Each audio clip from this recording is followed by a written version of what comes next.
of November 2019, and we are live here from the Parliament House of Ghana in Usu. It is November 13th, and you know what that means. We'll be reading the budget for 2020 here at the Parliament House. My name is Abedienim, and this is the dialogue show on Next 2 TV. And I pay Yaba Parliament House, baby. I'm penny for is so one more ever can kind. Is it the same way for 2020? And the Ministry of Finance and the Ministry of Finance can operate at the better year no more Parliament. And we in the 2 TV need the dialogue show. You're to your Parliament. Aha, any asset here for your D Brow. Minute, but more for Japan, ever share discussions. But the other way, you ever press any minister and Casa meeting for more. Now, and penny for that economic management team, I know. You have thrown back, some near the Abel. Kai who said over to me, and so I pray 0240550899. And I said, who share YouTube so I handle near Next 2 TV GH. Next 2 TV GH. I feel so over to me, I share your website www.next2tvgh.com. www.next2tvgh.com. And then media houses draw now what happens. Next 2 TV and your man and the live. Bro, you better feed me so live with your bro, maybe I will be 18 for so I share. Let's spread the news. Share link, now for my OBIB and share our hand with the newspapers in the bro. Now for man, say your birthday wishes, so you're the bro, so they're the and then a World Kindness Day, International Kindness Day. Into kindness, just say your papa, and I say your papa, and now can papa. It's World Kindness Day, worldwide celebration. But Yako and take your newspaper headlines now. I say that they are now Yemfa and Twaso. Newspaper headlines, the new crusading guide, and a Beshas here. New crusading guide say President pressure piles on the President to sack Charles Bisu. Okay, Charles Bisu and some of the people and maybe a NPP activist says Secretary to Interministerial Committee on Illegal Mining is collapsing.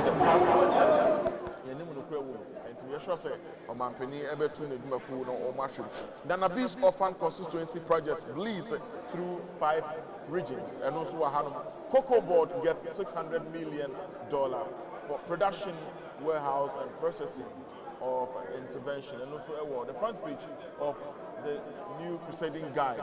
Your employment agencies appeal to government to lift ban on recruitment of Gulf states, and also Gulf states. Arab Emirates ni ekaka nko ye nyuma na san yete say nkofo e wo ne omu nyini yie no aban e de tabo bia ko so say ye ma ye nkora no enkoho bio so wo mo ntwe ni entena se enkyerekye mu a eno so ye sama ye bedi hu dwuma because it boils down to our economic growth, a human capital and a human development issue. And then acquire budget 2020 for Parliament into ye tutu ye nkonye say machines abepiem our Parliament of Ghana. The Chronicle front page as Mahama leads NDC Weeding Party.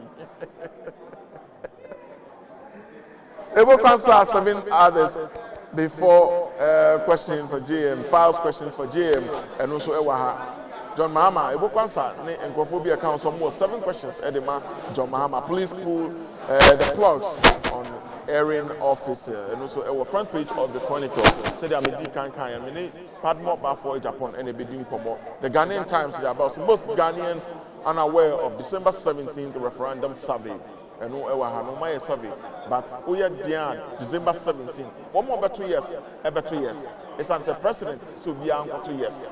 Now, I do and come be free. Today's presentation in Parliament, 2020 budget to focus on microeconomic stability, job creation, and infrastructural development. And also, front page of the Ghanaian Times. Banking sector cleanup. Government fully support BOG, Securities and Exchange Commission. I say I buy any Bank of Ghana and the Securities Exchange Commission. Baby, I won't join the one buy Sutina. Remember, say Financial Friday, you the bro. Now, after you the detailed financial discussion. Bro, Friday, see a share. Daily Guide front page. Also, for Swamp loses again. For sorry, and the one. That's on the court. me say penifo eda so eka enra yete home a wo dialogue so say wo hwe se da nyoma wo kona na che say ninsem no bia no wo ho no a eno a ena penifo edi huduma. NDC pushes for no vote in DCE elections. And also China writes off Ghana's debt. And also a front page of the Daily Guide. But yeah, you know, near the Daily Graphic, 2020 budgets today will reform tax structure in Ghana. And also a Daily Graphic front page. President nominates 3 female for Supreme Court. And a Cocoa Board signs $600 million with AFDB, and so a front page had vote no NDC and our catching for. But President said December 17th, Obia and voting yes. You take a quick break, see a bar, the Uncomodiano, a best so many part more bar for Japan and a bidding come on a pay our dialogue to median. So your family Abedianim show near the dialogue. You have tried hosting us, your bar, your better. The dialogue, our next 2 TV so and I pay. Now, yeah, the Braille live from Parliament House of Ghana and Nana pay.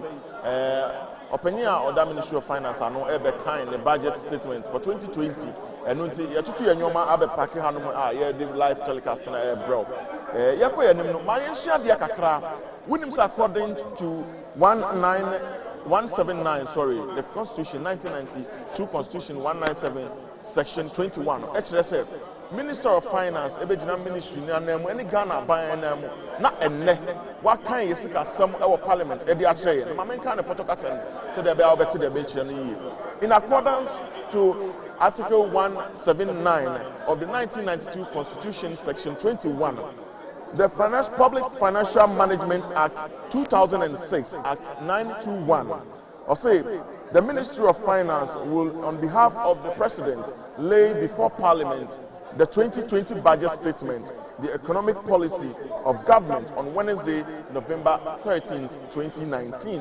And no enkomo ene na ye bedino. Enti o hwe Article 179 section 21 now. A chef minister say ene also to me ba no be kire yesika sem ni ba bi agina. Ma me nkoso ma another tip as na any George Padmore ba for Japan edi nkomo no. The Ministry of Finance has begun activities towards preparation of the 2020-2023 budget statement and economic policy to be presented to Parliament. And then, just say, "Yakoye nimuno." Or some the policies ne share or money we can ebe kan wama many part more for Japan and apai and ebedin komo your friend abedi show near the dialogue yes streaming live YouTube which we are joining here next 2 TV GH YouTube Facebook and in the kika ho ukwa adwuma we don't worry which me akwa adwuma but make sure say we phone no data enough to watch us on YouTube handle near next 2 TV GH Mr. Pado the man papa na pay you do parliament no correct yes sir nyoma be do ha duty call. You to stay for studio at the Parliament.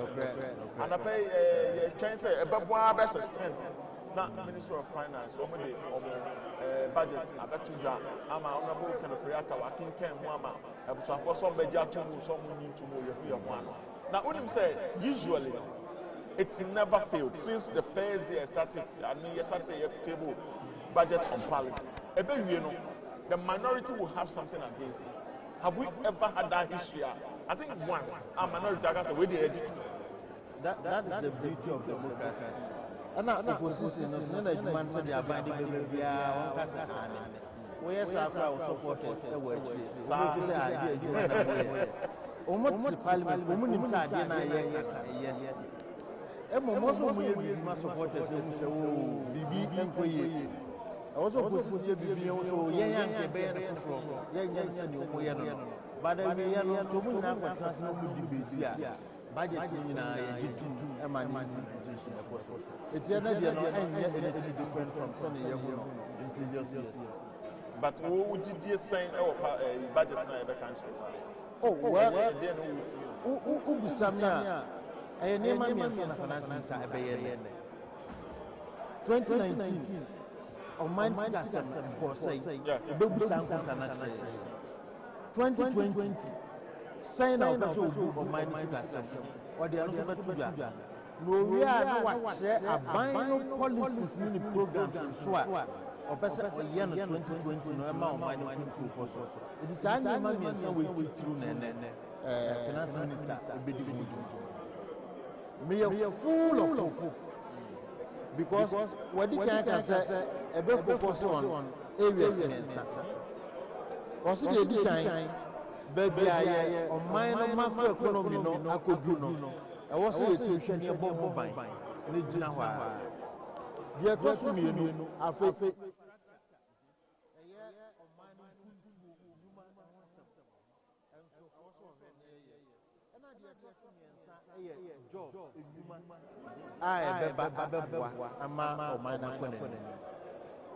So what the 2019 the end of the buy now so 2 years yes on my economy no sika send dem emu eden sani be a be ma aba na afi o man be nyina sika sam akoye wo hwe policies and programs are government outlining for the 2019 budget.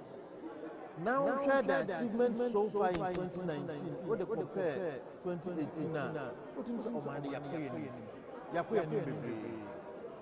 Eya because na yewu NDC aban so na infrastructure koso ni yewe. Abedi I can tell you sir, over 2019 budget na obebu kontana. There is no sector in the highest increase in allocation since infrastructure. Exactly. Infrastructure alone, government increased infrastructure budget to about 156.68% compared to 2018. So it is intentionally, the committee said, your hospitals, your school,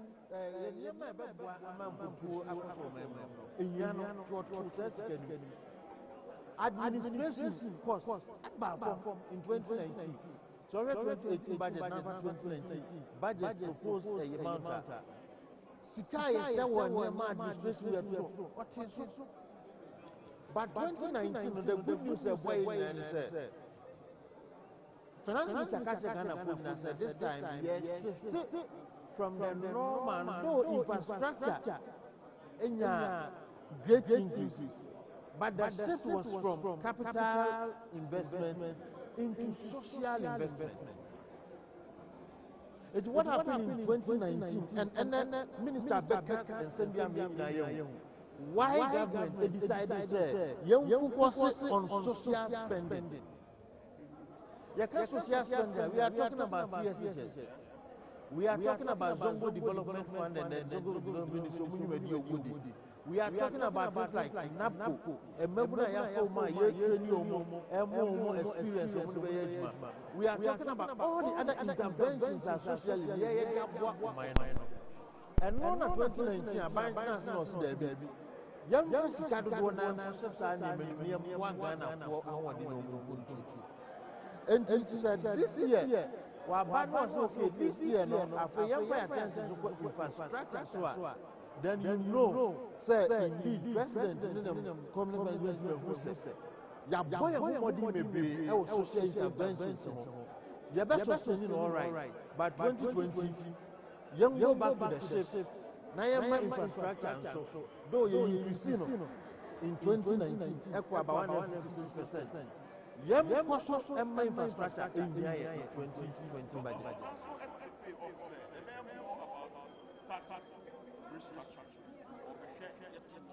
Yeah. What's the baby said? And TC for Casabibi, I buy say, your revenue generation, your revenue collection is a new person. About tax we taxes it is easy to represent and some money and tax corporate institutions. Yes, can I? You know why TUC is saying that TUC is coming from the background, sir? One of the easiest ways to be able to be in this guy, can I increase income taxes?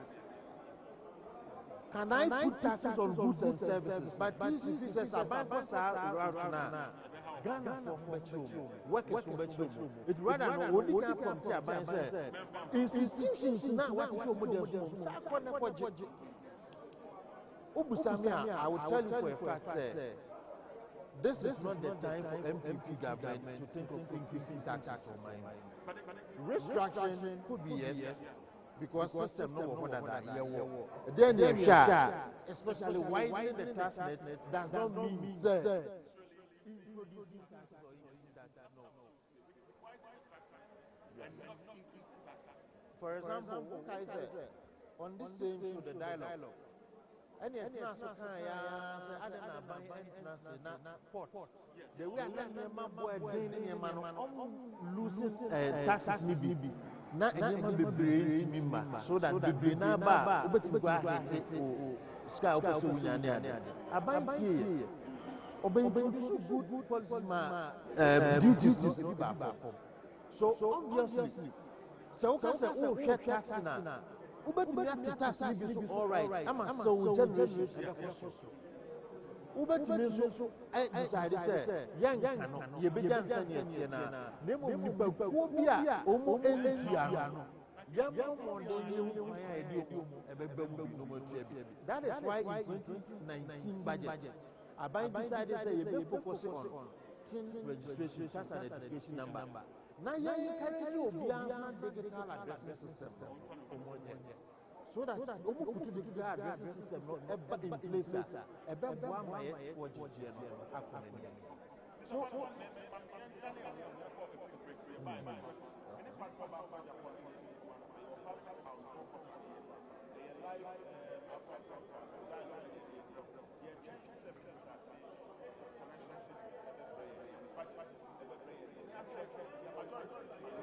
usually, and then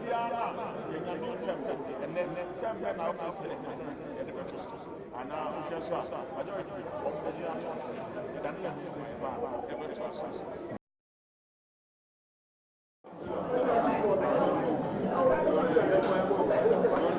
yes, I'm a part of the dialogue. So, said Padmo Bafo Japan and a do command a pay now. The Basham and Penifon be now do come up. Yene honorable Chimabaji Ebedi and for more than maybe some is also usually you can't budget in here. Now, I say, afternoon, we be out with dinner or day mano. Now, Okosha, Abana, Nanka or Tiadia Sono, and the money dimpa, it is a Koyabipa. Opposition also pending the to so I with the king and I say the budget in one fell and I say young to this side, you know. Mr. Padmo, what's your side also? Normal for any parliament to behave like that. Because the ruling party or the ruling government would always want to score that point. So the budget now media ban and the Wagana for a good to have also. Opposition education say Obama among for almost a government no buy and when you pay good ball. To also pay DB a bet Magana for I do so Obwa and normal Obama democracy also. The here to 2 years. That can be now I say I don't kumane I don't care say na besia na omo debate by yes and then on the 15th exercise na kasa and what they your party say na eneme nyina to nchen na afi abeye omman no eho ejuma etiana de ensem bebre be kokko so bebre be mogo ye kan de esre na opposition kan no mo sre but speaker Eddie Tuga na for mood debate and no na for the omman no mo siwo na ye hwe say be bo ama omman no control management ya boss bebre na no so fi say wo hwa baby aye kon baby aye duru a omo wa wo shemu bi e wo budget ye de betu dwan Makasa say wo for 2018 2019 now share the outlook now share all the indices all the targets are 2019 the economic management and the finance minister Eddie Tuga so far they be able to make an say media no na revenue generation and ya miss the target no all the other indicators no we are hit now so look at President Kwaka said the growth of our 7.6 na ya projecting never hit 2019 your projecting said 2019 and na Ghana grew by 7.6%. It is growing. Inflation for 2019, the finance minister budget now or projecting inflation end of 2019 to be 8.0. Out of the 8.0, many can say inflation is less than even 8. It means that inflation so above the a great sector, your projections at 2019, a bit grow by 7.3. And Minister Beckham will be a great and I could do. Amayehu. Usha, all the outlooks, all the major things now, Ebana. Obviously, you would say that 2019 has been a very good, that is why Minister say, young consolidated the macroeconomic gains now, 2019 going into 2020. So obviously, everything are pointed to the fact that budget be a two jano, MPP are buying people to the budget, and with this will send a Washamagana. Wow. Mamesa and Kai I shall say you're funny banner, a additional crabby and then may decided to be the mamma.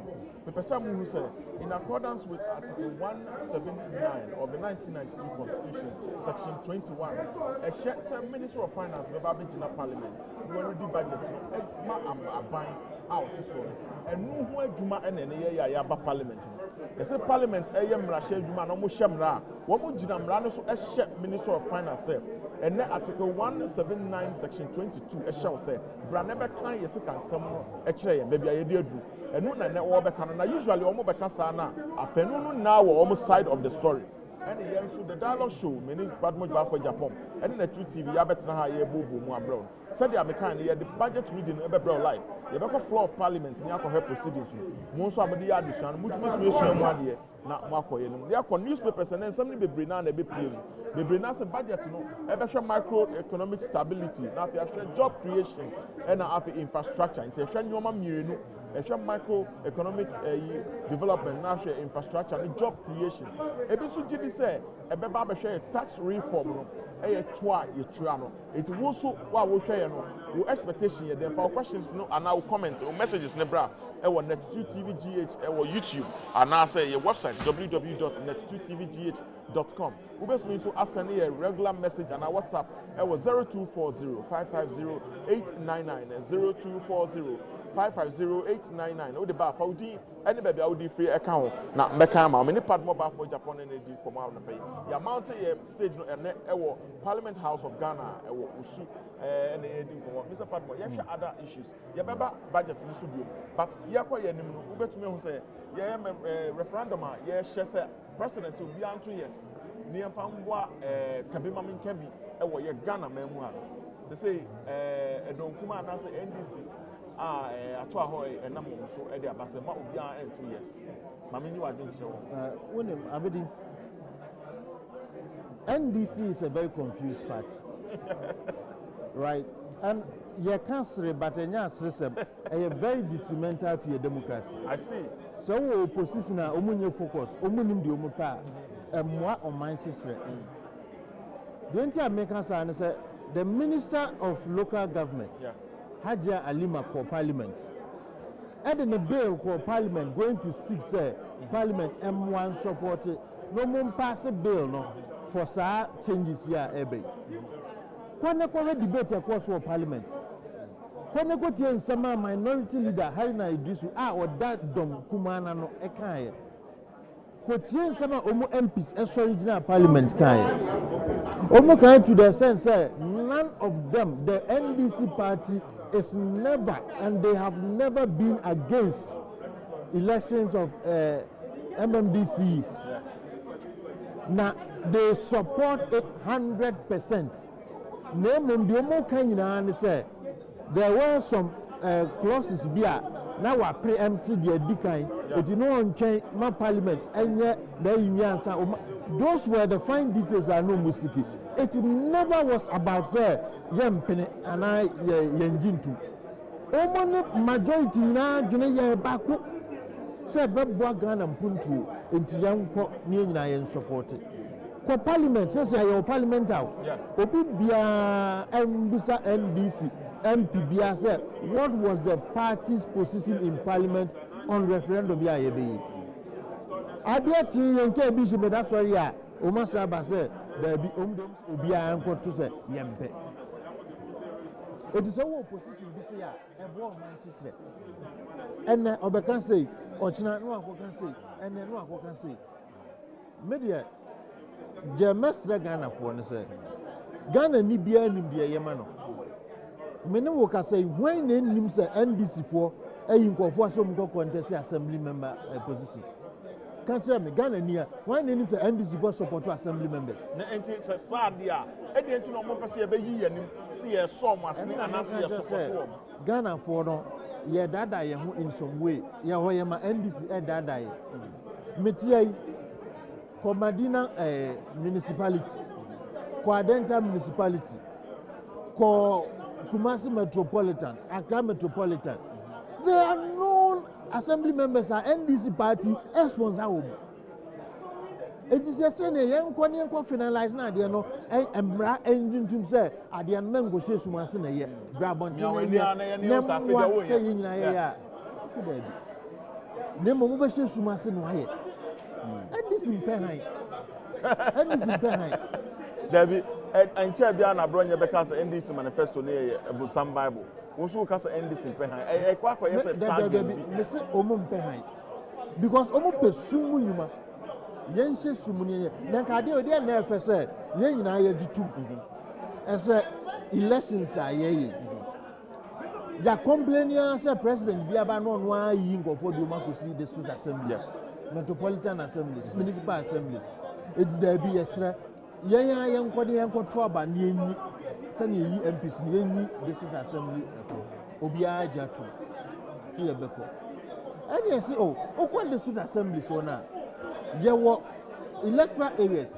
Every electoral area our party function working effectively, which is true. Every party there our electoral area coordinators. Only different from assembly members are you. And you say now suppose electoral coordinators from area party function equals from electoral area. Then they say per democracy now create anymore. I didn't know was any assembly members no. Yakushe Sumasini, the open no be open idea. There be but overshare creation of 6 new regions no. And also ever personal not be brainwash as me and 2 years. And a 4 year 2 years and then yenya 6 new regions I want to yenya a couple of that I back to back asana akwa say NDC for na nyantum but ekowie no say dia na aban ahye so be ye no we be one of those NDC suban no akoye say enyeme na me ya enen inside di obi a wo ye bia no enye yi enyeme na me ya obi bi odi be bia Ghana for mu mbom say enyeme na me ya men support that because also obi ehun say me opposition. Well, almost can't say Ghana for so mobile. Creating this regions. Yeah. MPP by MPP say okay. Yes, I can see a bear. Yeah. It's any year. Go ahead, near. Think the Ghana they win. Exactly. I feel cool baby. I don't know. And no man say after it's about so yen support it, yen support it, yen support it. And no more flag bearer. A bar bunting so I got to number or support it or be unsupported. A biano me and Marco Kune or who soon. Oh, we are not going to do not have business in a mine and who soon.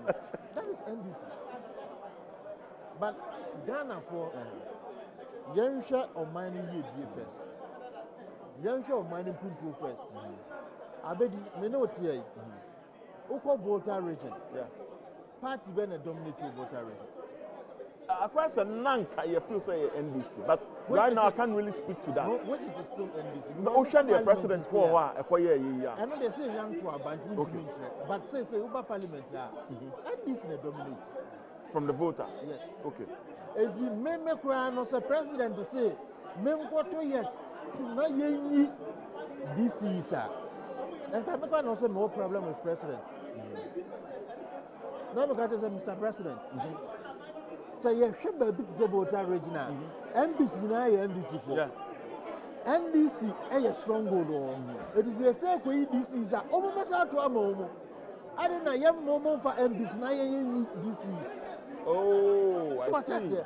It can mean also be complaining. Say no, but I didn't think I want no more complaining.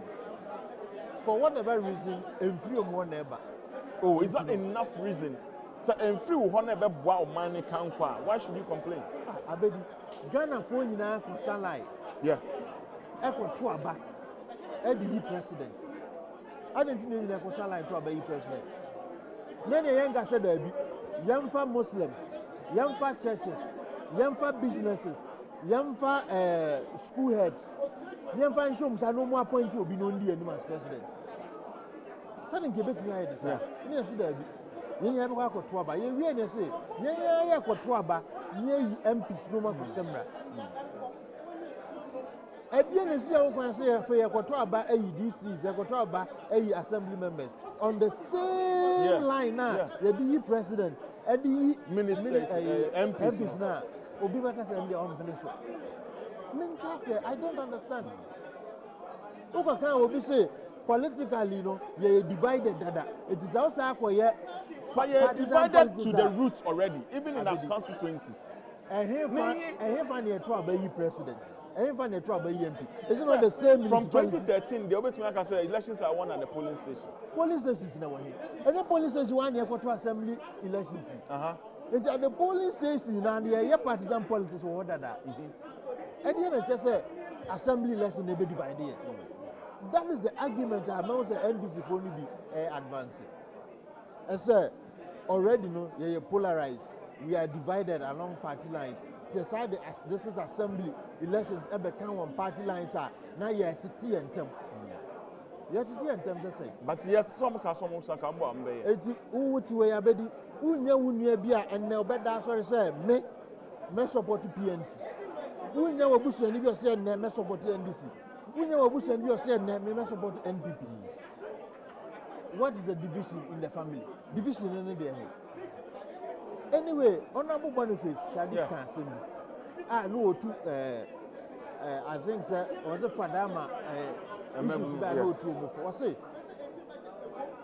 Oba NDC ma, your NDC go for Omunianum NPP. Yes. Oba MPP ma, your MPP go for Omunianum NDC. Oba senior minister. Oh, now shall Abuja upon John Jinapa. Exactly. What is now having a better positions in the party? Abuja Jinapa was a deputy minister.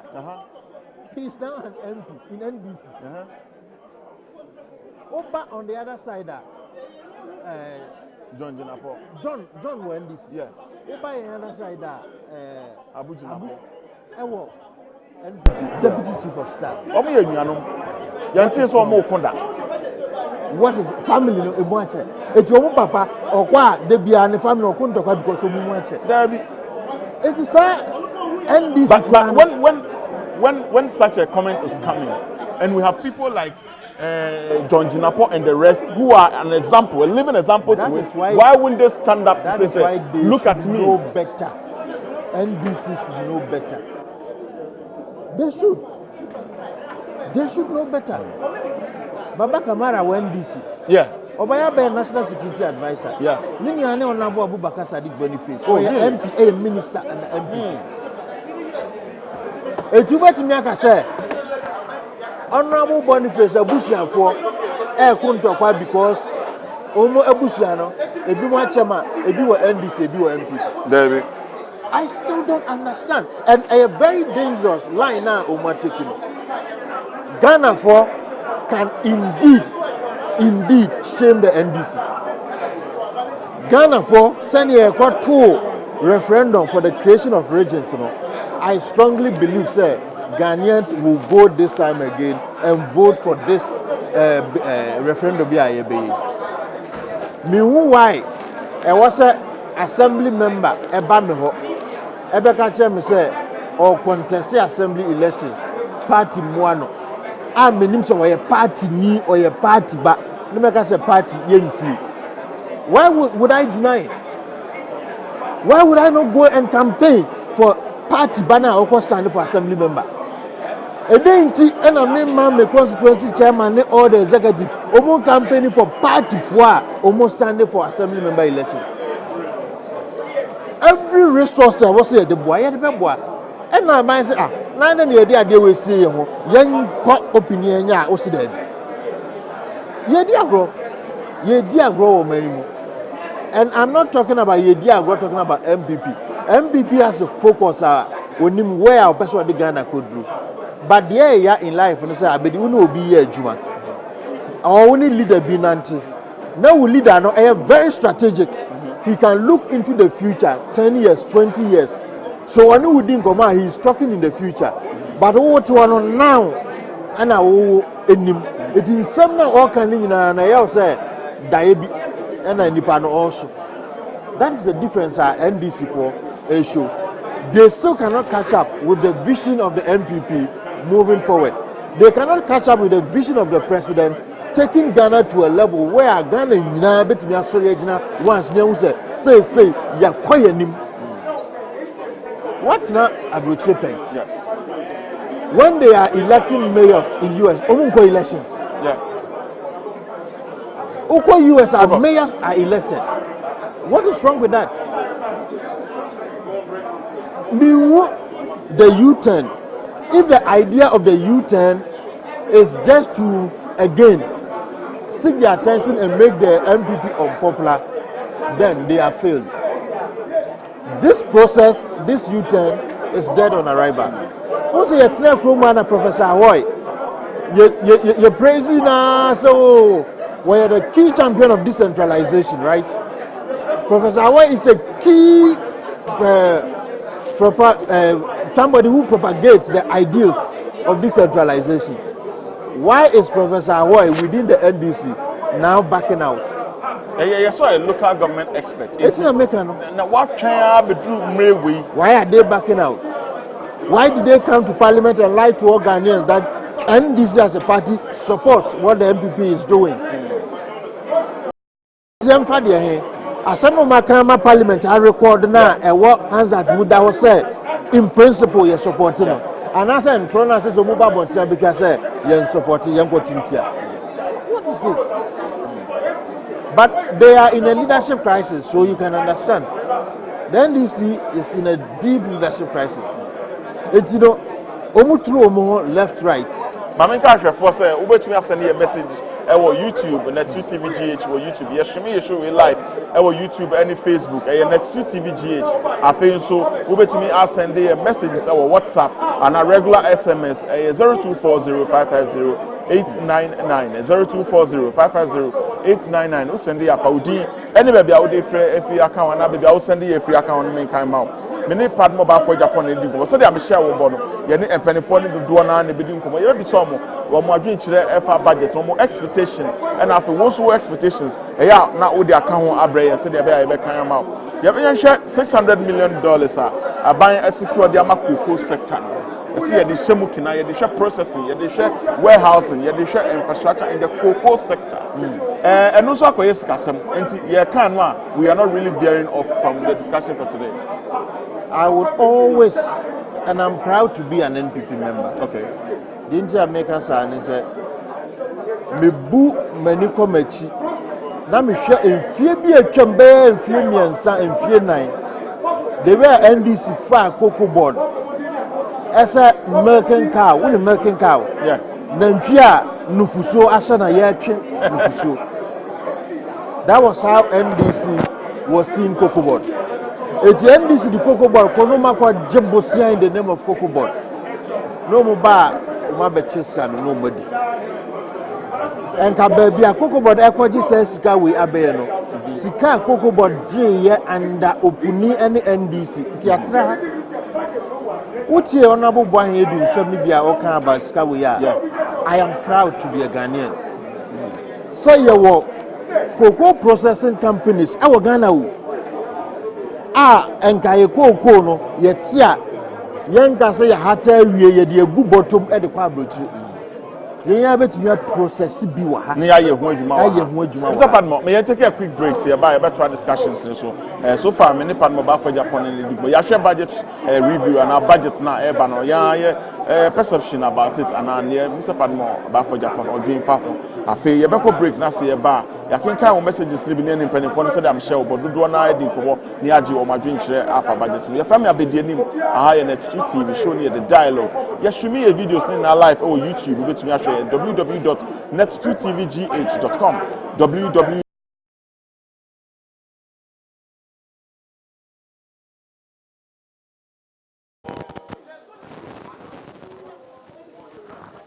Yes, I'm our father do about dialogue so I pay Net2 TV and Man FM and the dialogue they brought right from the focus of the Parliament House of Ghana and I pay and penifo ebe kind budget for 2020 na so dey stay no homa no was say share microeconomic structures essential infrastructure na afi employment and as adwuma say ebeje you be so did say ba be share tax reform ma me say company fo mienu bi ewa ha honorable ochem ewa ha ma o ye bantama MP o so ka economic management team and honorable Abubakar Sidik o ye Madina MP onu so ba ne say ye hwe amamwo ni sitasem o yiru etitima pa and then penifo na ba parliament see ebe Ministry of Finance echi ni agi parliament and our finance ministry the budget na atum na usually ye ba ne say utumu say afenunu obi awa ne stand don kuma e wo parliament esan e de bibi ba se dia ye edi ho few bi no na aban otum ne a wonim ne nisu ade hu de ogina chipeti hwese ye ba gi atum ne ye de aye adwuma na oman no enya ne ntuma fa bi de fra ono abo otuma ba me no be chance ma fa ba anapa no wa ne ye set up call ba me so o ba ntam adwuma ndoso yes wo for do fa do ni nyina obende ene honorable Ken hopefully baba be kan the budget statement e di amaye what expectation there so maybe say pass there and maybe say one because we can economic management team no economic management team no there I am for vice president do man the moment there meye eboa aban yi apart from parliament and our finance committee no say Mr. Kasama aban was on finance government spokesperson and economy and finance ti no dem fear ebeto e fa chairman ahefo ne machefo nyina na emfa akonsuma me senior honorable good morning na yenka say we Ghana mran hihye say afibia no do some pension say ya afina ye bekum na di animu no say abaya wotiso no disika in this case MPP aban e disika hihye ya e be Ghana ho bra e wo 2020 no embra do why was expectations be by the intumi kan asem abra sebe yentumi enchire Ghana for ba bia na efiri e be so mu ane ba bia bia ba bedui emra ye ba ye no kan na obo say ye complaining too much after 3 years complain any complain but the voice say woni ba bia ufra ba bia kwano kra wonuru ana atiye nso ma refi ya na sometimes e ma de pa refi ni ma it is ka say ye chire ba bia ye fa free ye ene de yankopon da roma ba bia de bedru ene achina say nyame ya aduma be te kuma de kwa na nya se bia ya complain ma banya ko fuadu na nkasa kala his excellency obeje simpie so afia chimba ha akase de America kire mu fa ba bia fa free ni nyina nche se me complain mu yi me say me solve a how no I was elected to fix the problems and I'm fixing it. I'm not complaining. President this no it's ya kasa na therefore is bia ka ka mo ya me mo kai emra eba omanmu na omansika ni nyina na nye na oni kopoto kasema ya fa no macro economic indicators busiabo ebo na di pa we the research zin pa ya policy rate NDC 4% no na that 25.5%. I said to say bank no kwaji fi aban wa ansa no de bia dai akawo the NDC 4% ko bo busia ewo UBA 32% aban bobusia no 32% na aban bobusia ya ba yi ehye de ba ya na etimi akonya bank commercial bank fidelity ana process so ya ma na 21% oman isika sami nyinimu economic activities aduma ya obi ya bi do police automaton ni de economic activities do so aka ekoba bibia no na oman no sika sam efiri na penya aduma ya na sika be ensem ni nyinimu no ana boni freno GDP gross domestic product sanye man aduma ya nyinimu je fa say aduma Indian NDC for 2011 na ni nyinimu no eda 14% abra ya gold be shemu abra nya ska gold be shemu no ana mu shemu ana esote yara fa no ebe wi no that 3.4% say ene man koso enyiniye ena me do ka say adane asapo janimu 2017 kwaro 8.1%. Wow. 2018 at the number 67, number 67. It's the battles animal. Sika you didn't yafunya for young baby is going free back. The fellow deficit. Udi revenue no. We spend this kind of deficit. Do you buy city wa? No could be 150. What the kaba? The friend of budget deficit. That deficit no. And this is supposed to meet the money so 9.3%. And no. You say a reckless spending. If you are crying, I will manage it. And not just a show Sika Eba and in your wood dear now. Your wood dear that for boss is in your wunya. I'm a done it. I can say to me a day in your way. Sanchez no compass a discount and a dear core IMF. Okay. IMF was by another taboba to a Juma Faso. And I'm no Casa IMF in the bank. Any problem. A crack about 2 mayasi. A could be able to my asset. In your name, is for the one to free. I'm a bank, my console. Ya mechanic mama and energy. Can you hire? What do you have for Sumuben here? 9 fan. Monkoto Kanya money from ya. Moko 12 manabosu. We must say agreement, let's say agreement now. Every other be one here. Every other I don't know. I don't know. Say the Saturday. Say you be bad about us. It means so every other be one. We say sir, I'm putting canary. Then I hear about 2007 megawatts of power capacity. Over 5,000 a day. About any problem. I didn't see. And I'm going to share my report. I said, so be useful.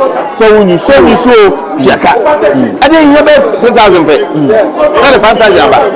And you say, take or pay. Take or pay. So be useful. So when you so, dear boss, and worker. Dear boss, and worker. About $1 billion a year. Niabro shoot a penny. I am useful. I send a pan. It's scanning in 1 year. This is last time I heard media budget review, it was over $500 million. $500 million a year. To see a cry about free high school. From 2, from 3. Yeah. Sikakura here dey free high school no dey to look at no and no crab sasika so honorable mama bisa honorable benefits and ma for abedum Madina say yes say the Lord of Madina ubaduma and you sure say honorable Ken eba be kan budget e dia my 2020 short no mama nje we expectation about your budget year be na afi so usually young animal don't come out for your kind of one more and she be an answer in some be a better can you water down the economy. That kind of someone some Dakrama.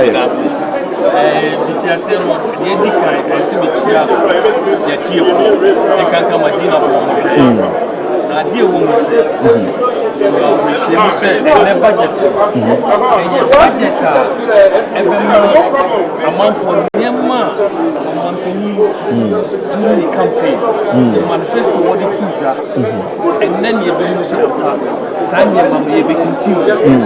Any day, your manifesto, you share your mapping, and I mean, come up Potoka Semunami is to consolidate our gains, you know, in terms of growth, jobs, and prosperity. Any day, and near my account, campaign time say mobile any why I ever fast ama Ghana or mine ebe tu ebe fi amani aba ejie me nu so why ever fast na ejuma na ebe fi ohia mu so aba na most of the Niamana or Mampini can during the campaign. Let's start with Zongo. Okay. Kaso Oba, Obe created Zongo Development Fund. Now Oba is creating ministry. Let's start creating Zongo Development Fund. And then we come to Abazongo. Any day, Osha, Arabic instructors, women breast, you have 3,000. This is say, yes, I for the account. Wow. So, Sadet, yeah, astroturfs. Okay. Yeah, dreams. School. I work Zongo more. Communities now. I say Asia. Yeah, Bongo. Very rehabilitated. Now better than modern. I see. Nina ya Oba iPad and the Ministry of Minister of Special Development Initiative. One village, one town. Okosha warehousing eso aba eni de te se amanfo pa wo mojo ekufo so masse inti na ye one district one warehouse sanse ndia ne kuya ye be yo manin say Ocean so a company can say one district one factory and also about identity ba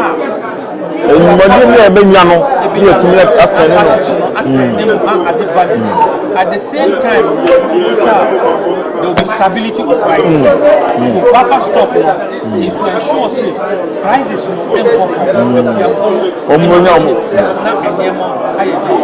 but honorable we need to do now connected to your budget now so a better microeconomic stability now for and then I mean your Makai. If you are come now from MPP, EBD Ajapati, or about GDP. Yeah.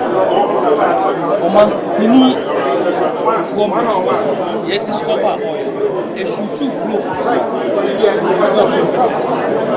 Yanko Poncha here, yet the man MPP NDC for year show management. Year show management for 8 years. By the time I ever had the film, it's 3 points. And then I can say we have 5 points, 5 plus, which means a final Minister for Finance. All the ministers, inflation,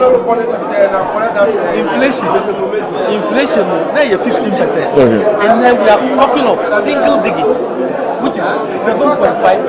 And super interest rate, which was almost at the end of the day, you are paying between 26 to 30%. And then Bank of Ghana Prime is about 16%. With the other banks, between 21 to 23%. At least, even though that level is so high, now so a buying airborne. So, a buying banks perform well. Customers.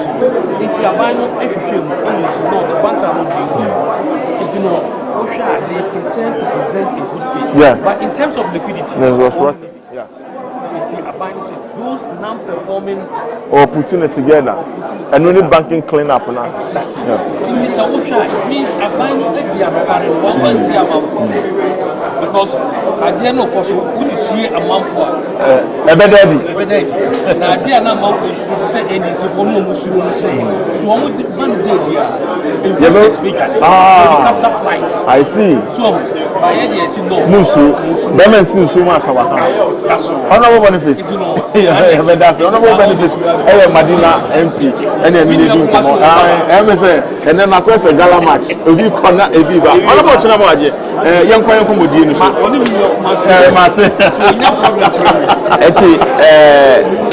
Yes, career Samanenge, macroeconomic and Emanenge, Sikasama Fabango one and fixed it.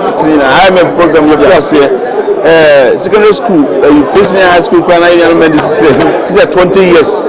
As a graduate, as a Diaba, a share book to get me to one more. A man telling about I am a program to Nomina, Jumania, Nomina Jumaya. And to hear queer Nimuno, said the Minia Ponicayan.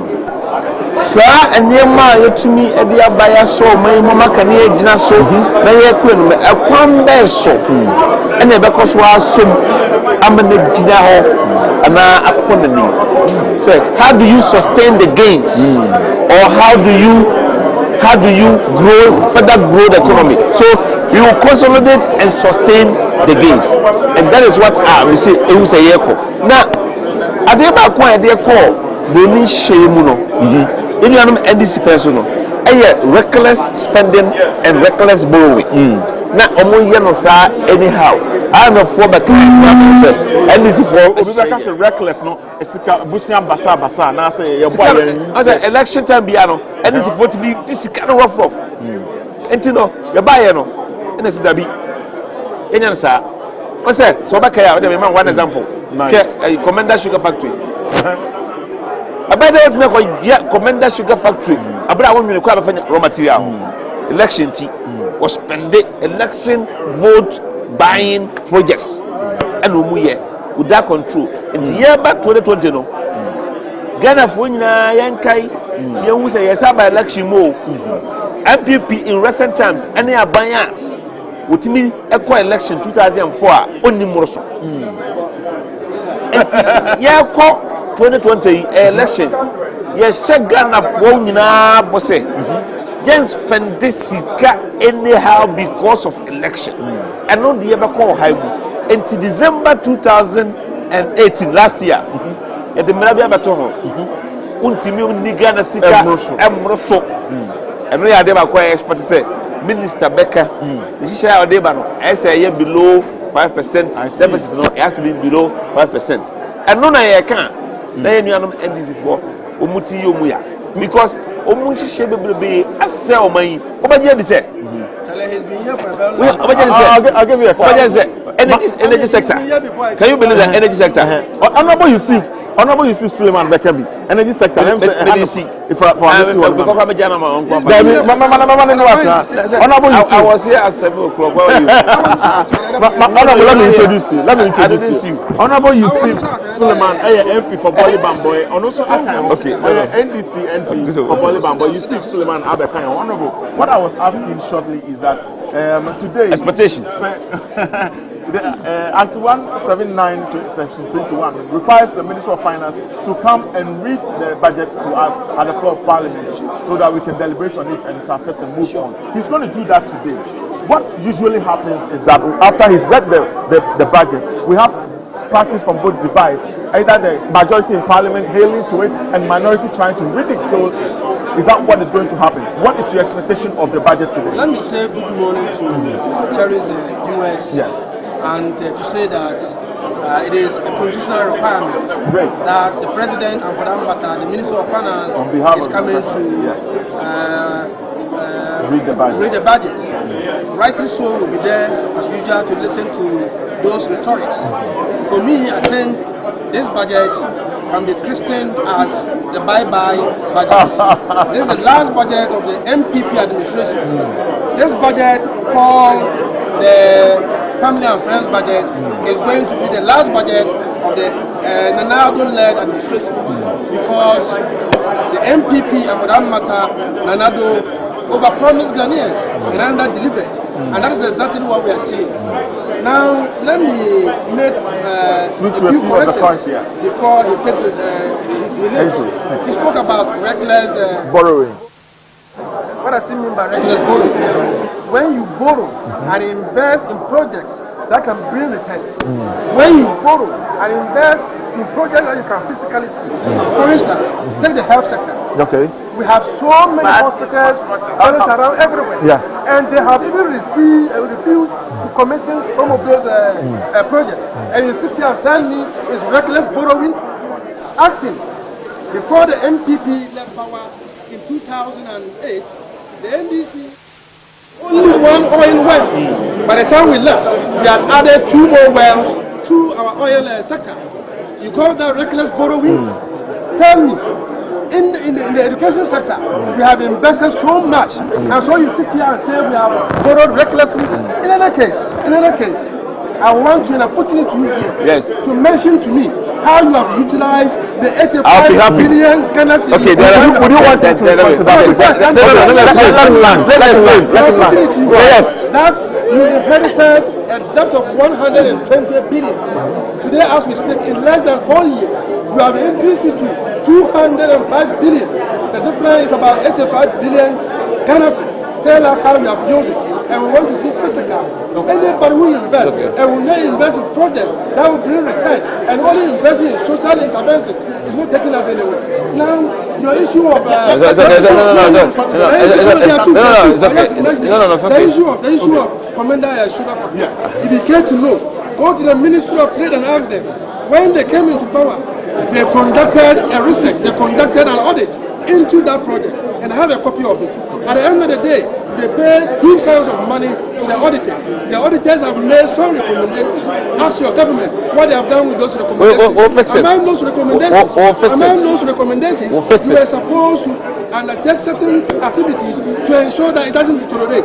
Today, as I speak to you, if you were to even sell Commander Sugar Factory, you will not get half of what I invested there as a result of their incompetence. Let me quickly respond to some of the questions. I think NDC is talking about infrastructure. Nobody's against infrastructure. In 2008, the then Vice President, Dendramani Mama, His Excellency, said, if governance is all about building roads and building schools and all that, then anybody can do it. It's an exercise in mediocrity to say that you have done X, Y, Z. All right? Today, as we speak, Tamara interchange, the sword has been cut. Honorable Suleiman. No, I'm coming. I'm just going to show you something. Okay? So you cannot. Now we are making reference to okay, let me. I'll make reference. When you were talking, I was here. You are not helping anyone. Let me respond. Okay, you are talking about desktop. I don't know if you understand the composition of the desktop. Okay. Do you know depreciation of the city is a component of the desktop? And that's please, come on, please, let me deal with you. With all due respect, go ahead. Yeah, you can't deal with me. Let him go ahead. Maybe you don't know that. You don't understand economic more than me. Okay, let me answer your question. Let's go. Maybe you don't know that. Let's move on. As a result of your recklessness in managing the financial sector, we are paying well. Can you speak up a little bit? As a result of your recklessness. I'm trying to explain to you. Go ahead. As a result of your recklessness in managing the financial sector, we ended up paying over 15 billion Ghana cedis to bail out about 2.6 million Ghanaians. As a result of your incompetence and recklessness in the energy sector, we pay about $1 billion a year. Calculate those numbers and see what you have done to Ghana. We just paid about 2.2 billion to contractors. Do you know how much belongs to you? About 1.2 billion. What belongs to NDC? Yes, we inherited it from NDC. Okay. That is what I'm saying here. You left us a country that was in a serious mess. And what we have to do that there's no way you can build over a broken foundation, as broken as they left it. So we are sitting here talking. Are you talking about infrastructure? Watch what is happening. What is happening? What is happening is that so many projects. You mentioned the Tamale interchange. Tamale interchange is going on right now. What else can we talk about? Popularity is going on right now. What do you call it? Takrade. It's going on right now. There's what do you call it? Another road that is being built in my constituency. Let's go to Ado's second question. I'm coming. Second question. Go ahead. What is it? The second one has to do with Commander Sugar Factory. I've not seen the report. Let's admit it. And so you haven't seen no. I have not seen the report that's talking about, because it's not even. I have to be honest with the audience. No. So if you don't have the fact, you don't I am what I said. No. What I said. And I'm saying that I have that report. Honorable. What I said is that in 2020, the expectation is that we are not going to do election year budget overruns. Hold on. Overspending. And I gave that as an example because they spent in rush, hoping to win election, and they didn't. We have inherited it. We are taking steps. It's been audited. Taking steps to try to see what we can do with it. If we cannot operate it, we must as well sell it. So the question is, stop.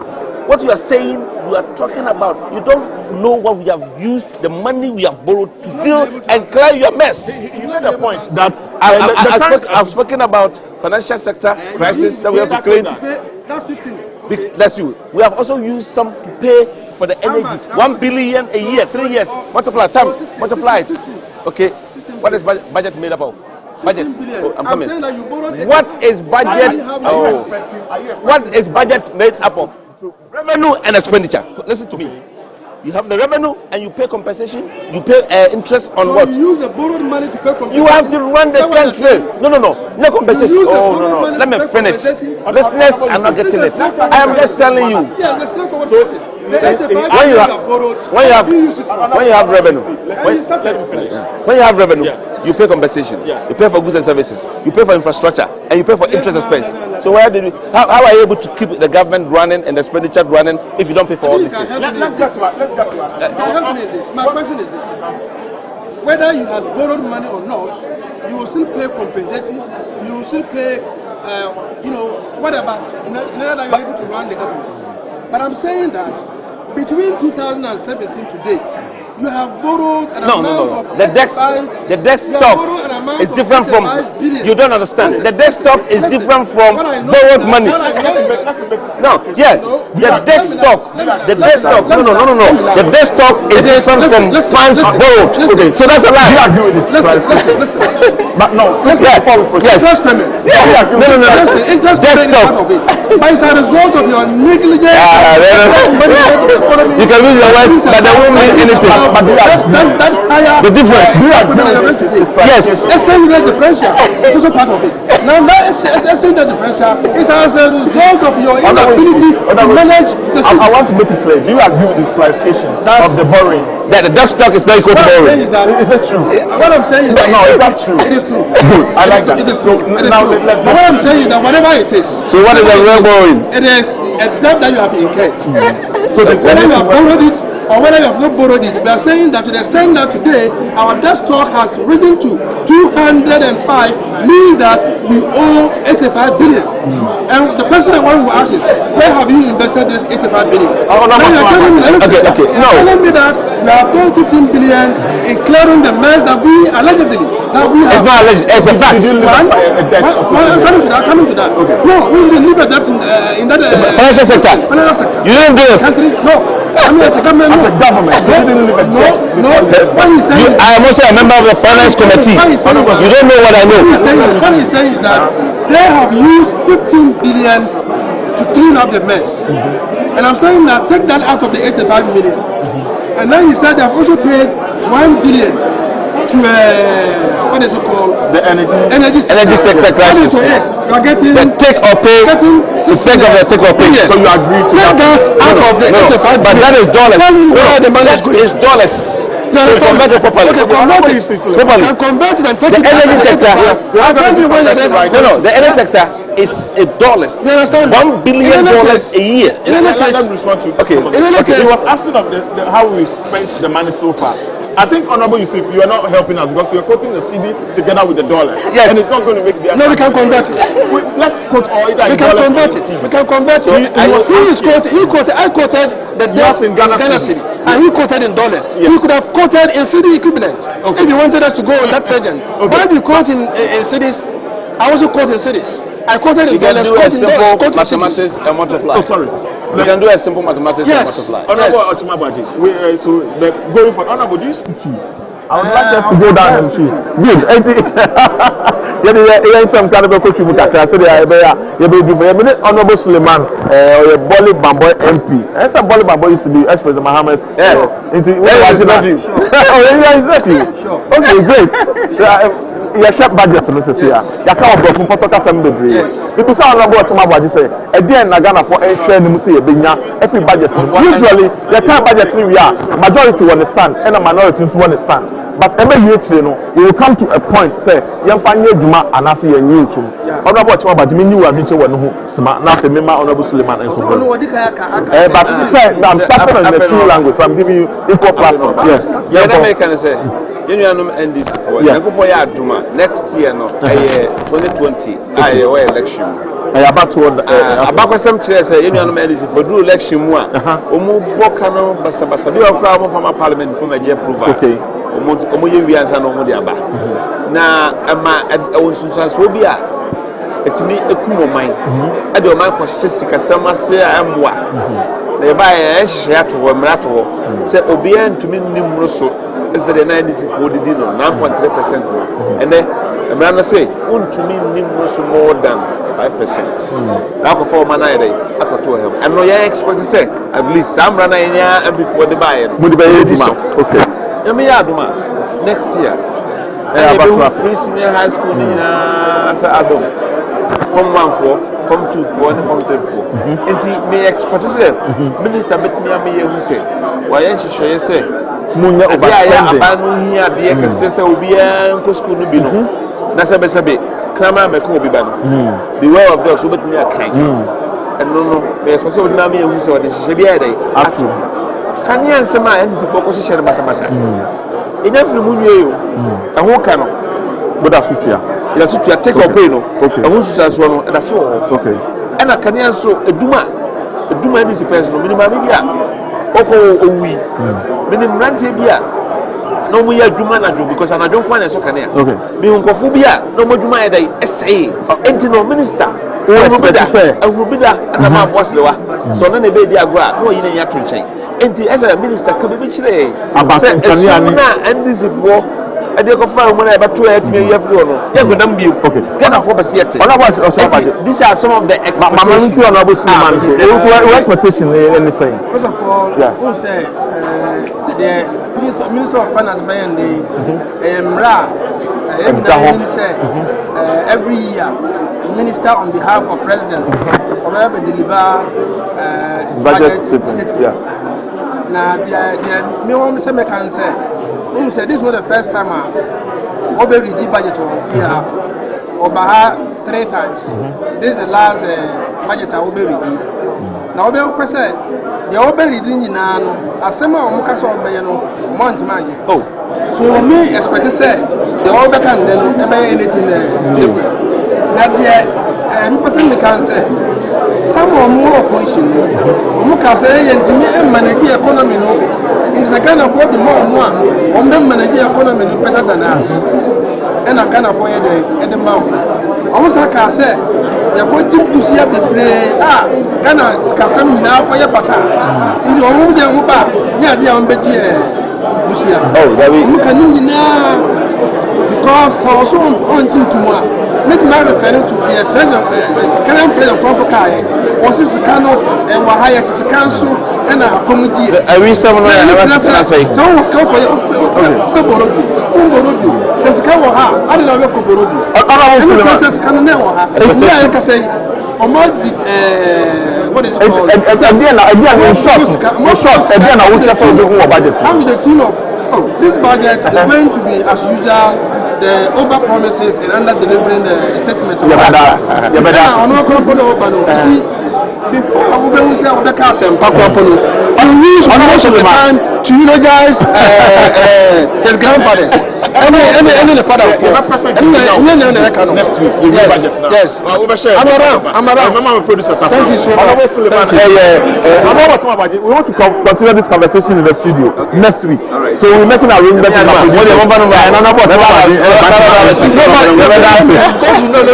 If not. Well, I have Parliamentary House of Ghana and you come on. And then I acquire a gala performance. And then for the photo do now and you come on. Back. So people say you ever started budget review and our statement. Now minister started all kind budget statement and now say you do call Parliament now work with a live feel of what is going to happen there. So they are making one say main control, main one so. Actually, we are kind Parliament budget review. Minority were on the sand and a majority were on the sand. But today you're making sure say you're the baby Juma. Now Ghana it's not funny to my public affair. You're from the beginning showing you the dialogue. I have Net2 TV. Over to now show videos with it. Net2 TV GH YouTube. And now to say over to me for www.net2tvgh.com. www.net2tvgh.com. Now what I show you videos with the baby. Our messages never now text messages from FR 0240550899. 0240550899. With the bar for anybody I would see a count. My main kind message is a one kakra na after young call. Where Farouk from Tema or say I question this budget. I question this budget as budget of transformation and development. Now that the weak and HIPIC candidate economic left by ex-President Mahama has been corrected and all economic indicators turning strong, I expect and hope that the budget will be stronger outcome of today. Wow. Our local assemblies elections is already politicized. Let's face the reality and stop living in the ostrich life. Regards to Yao Kumi and Nana Yao Prepo, Farouk from Chamaina Libera. Farouk, what was my edited text in the prior year? Member of Yao.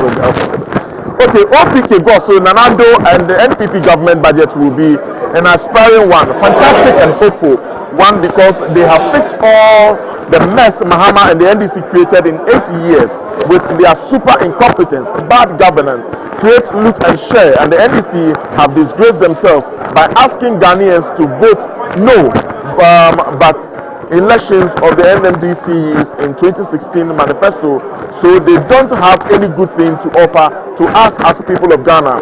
So opposition, however, regards to Honorable Martin J. Mensah Kosa, incoming MP for Techiman South, my classmate, Honorable Justin Awo. Okay, a lot of the shout-outs, but I'll cut the short here. Well, any Honorable Yusuf Suleiman, Bole Bamboy MP, I'll tell you so any Honorable Ochima Bwajen and Dinkomo are FMA. Now, Mensaka, yeah, Honorable Bakope, Kusibuafu, and Rametin, boiling points, and some would do and then Yakatra. Honorable Kusibuafu, CEO, public sector reform, and then any Dinkomo. Me who say Honorable gift, yes, and then Honorable Patrick Yabuama, and so Atanasi, Yebedinkomo. Yeah, share budget, you know, your expectations. And usually, yeah, we are minority. I want to say, and a majority is want to say. But if come up and say, your budget a PDana, minority tries to obey water down, not very ridiculous budget. No, majority is to say, Etienne, Omujina, and also make sure say the Bayojuma. And I'm tell you something about development. Now, you do a very good job. And to say a change, can't you? Public sector reform is what say. Honorable Patrick Yabuama, Yama Papa, and say, the two need a man from the town catch a papa. This is the annual fire for the best can understand anything. And a family number shall see, Honorable Suba for them say, on one day or one day that you never tell the answer the guy who budget a year kind, the expectation, a year.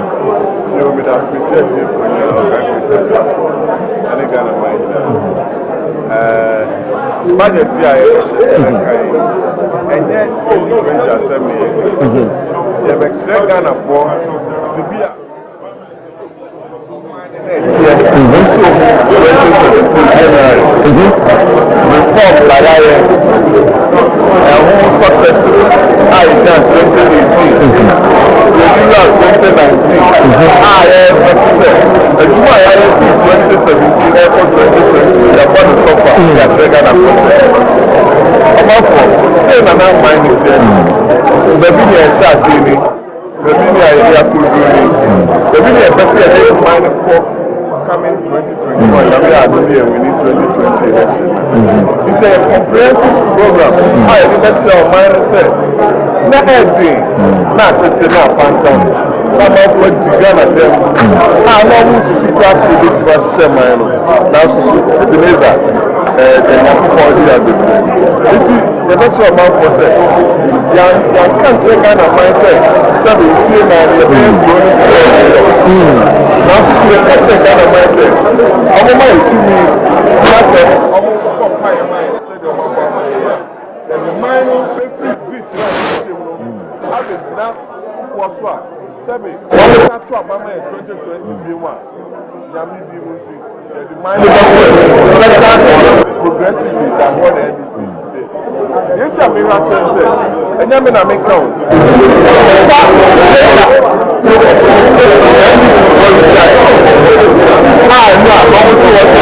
Figures and finance minister NDC. I'm a by so. 2 finance ministers, Dr. Lu 4 times, Anna second time. I am a World Bank. You could throw a penalty because of misrepresentation or misinformation. Wow. Who saw with their life. President Kufuor reporter do for with the poor World Bank. They are trouble. You could tell over $36 million as fines. And I knew a misrepresentation. Yeah. And no problem. So we are saying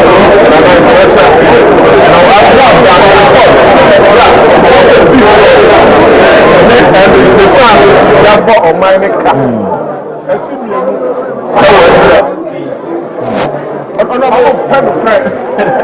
No, Ghana will say 7 years to be a normal Canadian.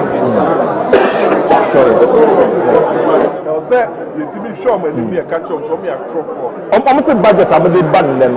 And yeah, budget new be a same old free. You know honorable you see Suleiman anything come up. But Maminte honorable Kusibuafu. Baba dialogue so. Major so.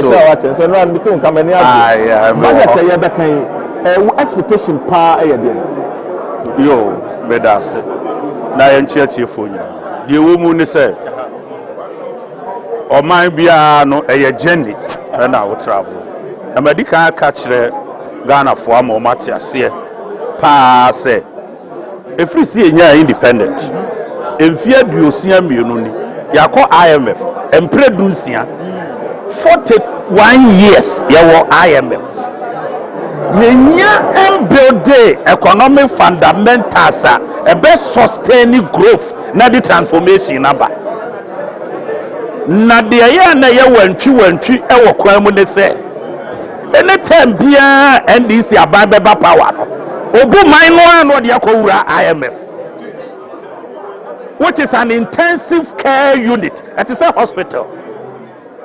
Obu man no na ne makobasa na temwa former President Jerry John Rawlings and handing over and the former President Kufuor. The same conditions there, you call Muno, the same conditions, and a former President John Dramani Mahama, and so handing over my current President Nana Danko Kufuor. I am the best until you get a sound economic fundamentals, sustained for about 10 to 15 years. You will not travel better. Enti na Ghana for better na yenye dwuma nye uso dwuma wemu na gu na interest rate na ne namha na yenye yakwan ni yenye wei na niema ya basa ni nyina ne se ye hwe so ncheche wo man ye handle over emma obi a obeche ye ni consistent policy and visionary direction ye ni bi ye try we ya hwe ye try we ya hwe amamo onye si so no obi to a obi abetu bio dabi yenye ni sa. You find a good one, you settle on it. Na fe wo who say policy ne to aso sa ne ko. And that is what most countries did. And only transformation. And no baby a ojidi say or aban what to say no epese or the Ghana. No na what say oko. When you mfie miensa, mfie na budget no oye. NDC percent chire public say ase na nado anya mfie nwote enti omesa no under the same pedestal, which is seriously unfair. Where obia daachi onya na ntwi a okunu obema biawe no obema onisre ena na ototo boredo a no obu bia ma enti daachi se nyuma e beba nkwala ni benya nyuma omo hwe napko onse napko baaye no aboa amanfo ka juba bia temporarily way na empty none at all. Temporarily is it not better than none at all?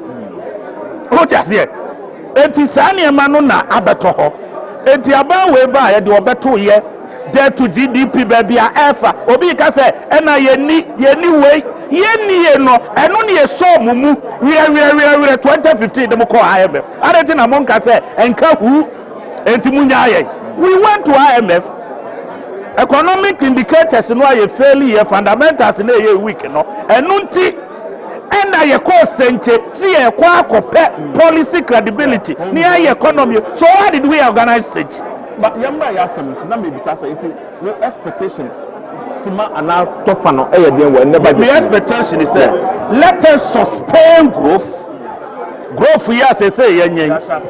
Build a physical discipline, mobilize revenue, strategically target certain economic and social infrastructure, including road, and then sustain the social interventions, and let us roll out our programs. Nafi Yahu said, and Yamba Betumi Ako. But honorable Patrick, maybe some final way to go in so over part of national entry. Honestly, it's not all about social intervention. Mami smart now to young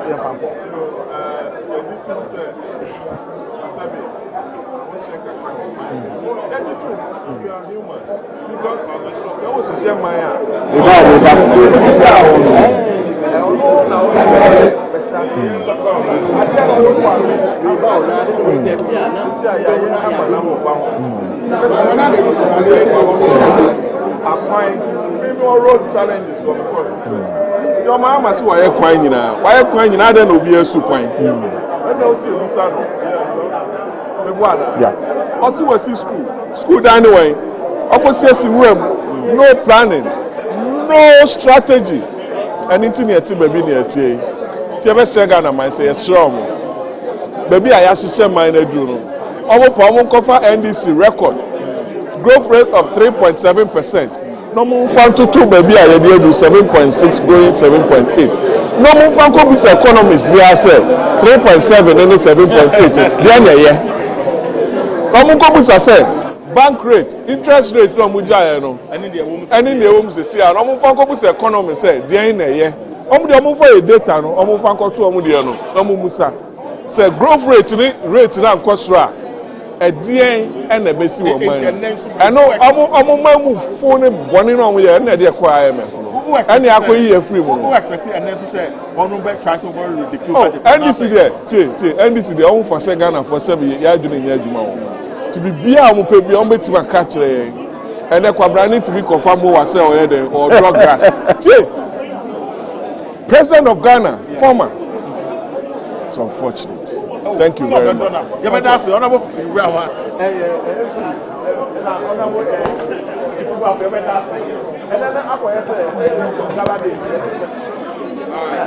Oh, very honorable. Abinada Pa Ewa, and I'm going to say, honorable Abinada Pa Ewa, but I'm honorable Abinada Pa everything come on. I Obata Paba Cope. Boni din no amfa Abinana nka ho a yes ono wo bi ka honorable sister Abinana Pa minister sanitation ono so aba parliament and parliament be power pack fully packed akonwa bi anu a be empty ne e ban say enne no enibre pa ema Ghana eni ya mamu ni amanyoko America also said Ghana 1992 constitution mo article 179 section 21 say edu maybe say Minister of Finance, Edegina President, and Ghana by then, what kind budget every actually near baby, when you are to and I say your baby. But a balance also tradition of parliament, minority understand and a majority who understand. You have seen this at the public YouTube. You remember a near the Ayujima, open a number, you have not other part, Minister of Finance, I don't know who watch it. Also, I have Papa, whether I say, there was a name, 2 new money from good brown. So we came on some real station, you met us in the Macassa. Mapiki. I send it actually on mine and they are Mamopa or Mantain and other down for wood bone or stretches. Pepper and grandpa. It's also so cry, it's me, they are going. Oh, one year best rap. 10 years more fair and no poor, and you see more, and we are more ever. Yeah, that's it. You can tell what you do, and I'll be your boy about so people want to take the credit. And I am more formal a failure and yes, one the feeling that when you say Japan. What's the who is free? The man in my the boss. So, free market. I don't know but the other can the expectation to say quickly. Did you say I need just and I about my Yakuma to the say a could be a full say election year. Yabayani make it Basa, overspend it near checkers and only I didn't know muscle. Yes, and then we are important person, no matter what near their perform, a comayaniano, Emma, your family, and my offer. Can I say? Near Tosu, did you say, or Mampay, Amane, Sana, Henny, or she should be up at the Sadame, I ever told them. You are not too damn and also so. Sabi, you don't near. Obetumi awoni game enumi said the amamopa asumdie omanpanyin amamopa eni hyehyɛ ya flagship project e dey apre Oman Ghana Wow, free SHS.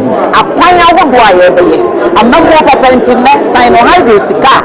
Now I'm and then I'm in charge there. You from all coin. Sabio Premier from China, or big diploma and Nahi. What she should be a quite out of why you Sabi make Prime Minister everyone. Sabi near. Ewura waste to energy. Ni na bi wo eti ye boy nsem aban se ne hyehyɛ atwe investment na san so atwe o ma bani just play there me hu ne hwɛ na he's on top of his rule and his reign and his governance and leadership. Sana yele be hyehyɛ Omo ankasa na tipunati na all no guided ehyehyɛ bi hyehyɛ pie usually get dem kuma na so stand because I need a raising paper be any attraction thing sometimes to water down and sometimes to kind of ridicule the entire thing and that was what say be service and answer one of French say be a passé for me no ni na atwam yenye serious na yentumi hunu se o man no ba akopɛ ye wo president ba akopɛ se o de aba no so ye ba akopɛ wo adwenkyira ebeboa amamuo no na ye nuanom yi o mo so bɛka ye ho na ye nyina yakɔte fi se awia bo ye nyina so nsu eto bo ye nyina so free SHS ye nyina na ye health insurance ye nyina ye ka be fa kwan so aduane a ye die ye de be fa kwan so eti ye be ka se sa na e ma na ya o mo ye me de me fa mu de ma dwe me ma ye mpida ye nyina duru ba bi e de ba we num de me gidi se serious is a lifestyle eti no o mo pa e o mo choice and they me to ba me and they can have their say you have but we will have nyame adom ahobrasiem e benya ye we a nyame Honorable Cecilia Abdanda, Medasi, who said, I don't pan a will be able to do and the person wife. Honorable Cecilia Abdanda,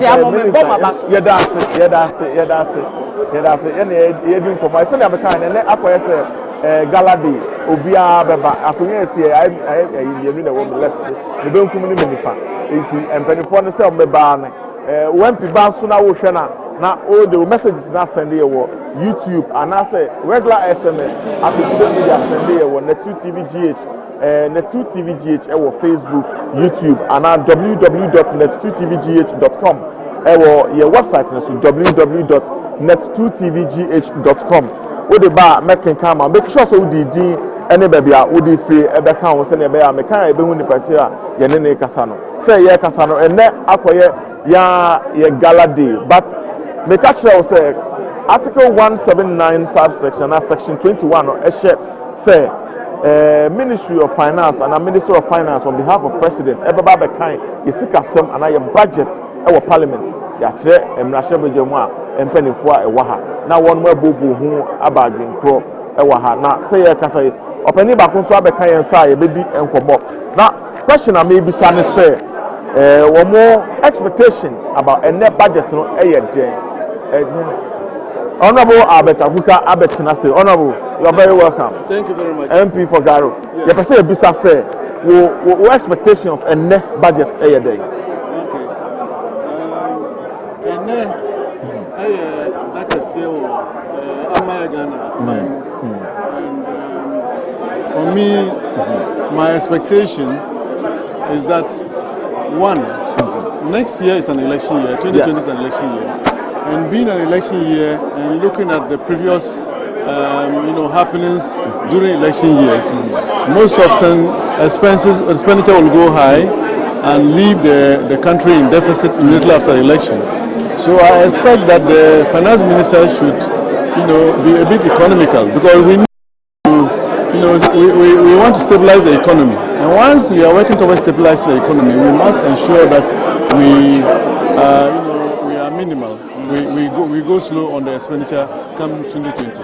But in the budget for next year, I want to see that the infrastructure deficit, the infrastructure that is badly needed by Ghanaians for development, especially in the area of health, in the area of education, in the area of roads.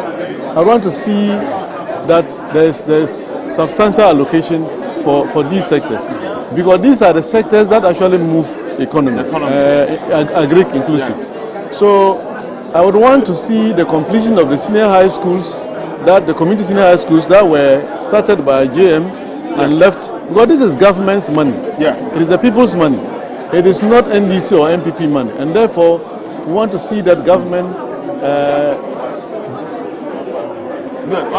devotes a lot of funding to be able to, help the education sector complete these schools. I would want to see the numerous health facilities that were started, some almost completed, some completed and left with just some finishing touches, and then they are still hanging on.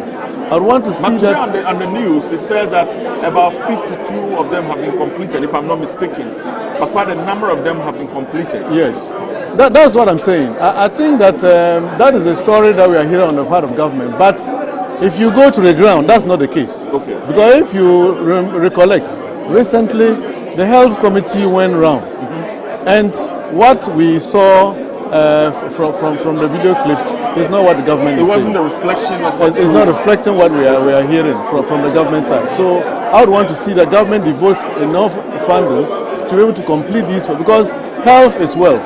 And for that matter, every meaningful Ghanaian will expect that government is able to provide health facilities that will be able to, improve upon our health. Agri sector, yes, we had a lot of money, about $600 million being devoted for especially the cocoa sector.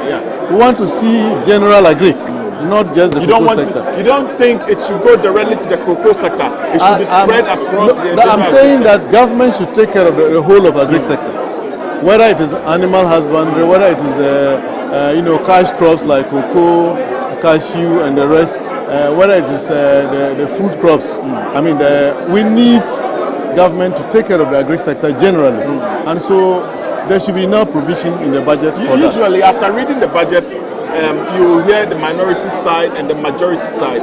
It's mostly like the minority trying to ridicule what it is or to negate it, if I'm supposed to use that, and then the majority are affirming whatever the Minister of Finance will say. Yes. What do you expect of it when it comes to that today? Thank you very much. That is Parliament for you.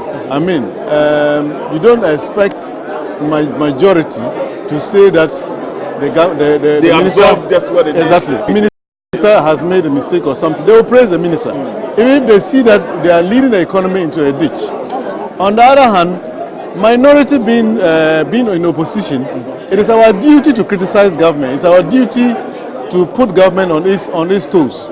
Sometimes what is happening here, people, especially our food soldiers, when they see it, they get overexcited, and then but that's not the case. The point is that the minority is important in Parliament because we need to put government on its toes. Okay. And so if everybody says, oh, what government is doing is okay, it's okay, where do you think Ghana is going to go to? On the other side, I think that the minority, that's their minister, that's their government. So they want the public to know what the government is performing. But I think that on a more serious note, we must put Ghana first. We must rethink about our position in just praising, sometimes when praises is not due, and criticizing when, there is, unnecessarily. I think that we are Ghanaians, and for that matter, we should be able to look at the economy and critique it when it is necessary, and also praise it where praise is due. So I just hope that one day we will get there. I'm hoping for that budget where minority and majority will say, yes, we agree, and this is a perfect budget. Yes. Honorable Pat, the Mwakwa Baba the 2 TV, and then the full house is a power-packed house. Yeah, just a budget, Finance Minister Ebek, also Article 179/21 now. It's just a reduce and maybe say, Minister of Finance, Ebegina President, and work and budget. Not a penunable being a I have a camera say, we are minority, almost said almost Jennifer, and a majority say they are honorable can, almost the almost 30 pump.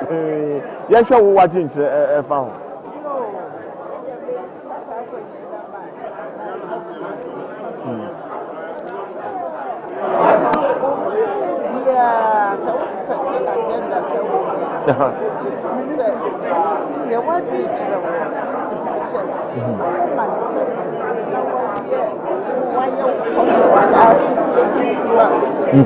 Identify flagship programs.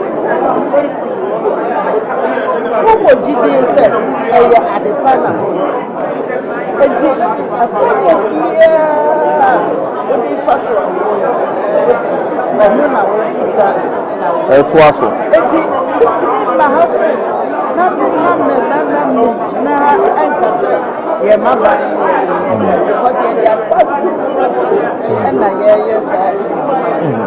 Minority actually important. Yeah. Because there were concepts said no casa.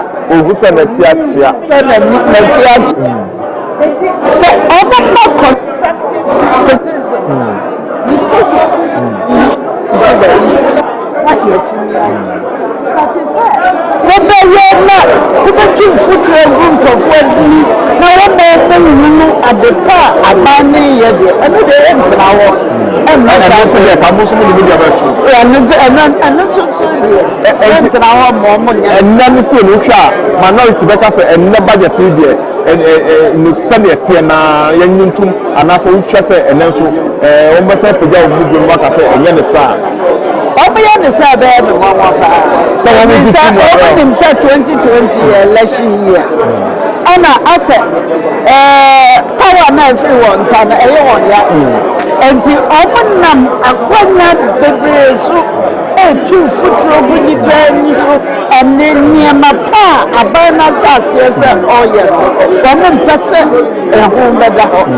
Because remember the very typical example, now say referendum here, more said that a yamahos and if we say 2016, a woman manifesto, yes or no, a manifesto, it is then I fed the answer the madam with cheer. But money per woman said, we are sir, therefore, the best saying in I had been a costume. Say a buyer or better die. If we say, so we manifesto trail was said, yes, I reveal, making sure, say, yes, democratic governance will consolidate acquire to the bottom of the air. Now, most somebody are some with you, I don't know more damn. And this Yadan of Wakase, Yan Yakasi, a Bayansi and Yabu, who share creation of 6 regions here. Yes, see, and no one say, oh, yes, you will manifest from here. NPP say, yes, you have to see a bayer, and an NPP, I am an IE, and no crowd question, one was a case, and that also be also, and I have them.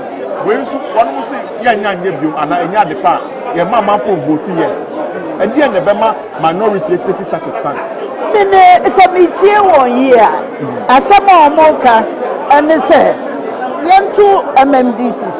So about the and the but said the partisan and he say and I no me when they say I said no behave like ostriches. Say yeah two about obi kojina what they posters ball yeah the colors and the air posters and the other near regularizing process and my young say this is it. And there's one thing people have not paid attention to. Say party, obi the party, the ekojinabe.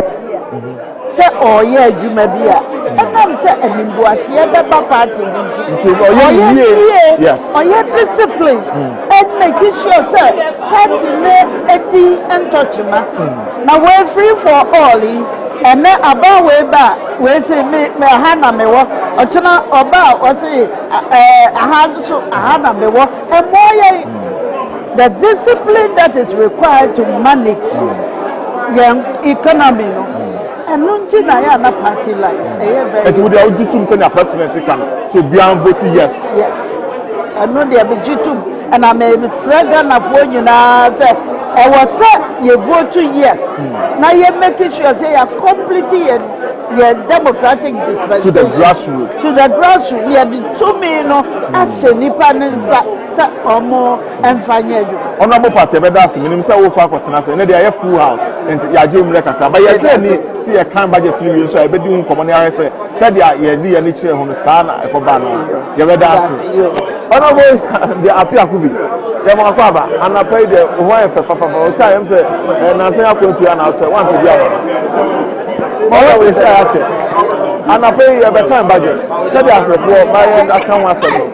We share Constitution Article 179(21). I say a do maybe say I was said Minister of Finance, Regional President, and I'm not kind budget. So that's why you're lawyer, and to me can't cut in the church and this expectation of a budget a year time. It's a new constitution, it's the money and money they're working. As I said, the crowd, Lord, the crowd, we are champ. And the senior canon, say, a good mayor, as I said, President, the Sika Sem, who and Maniabo, able to Ghana for him.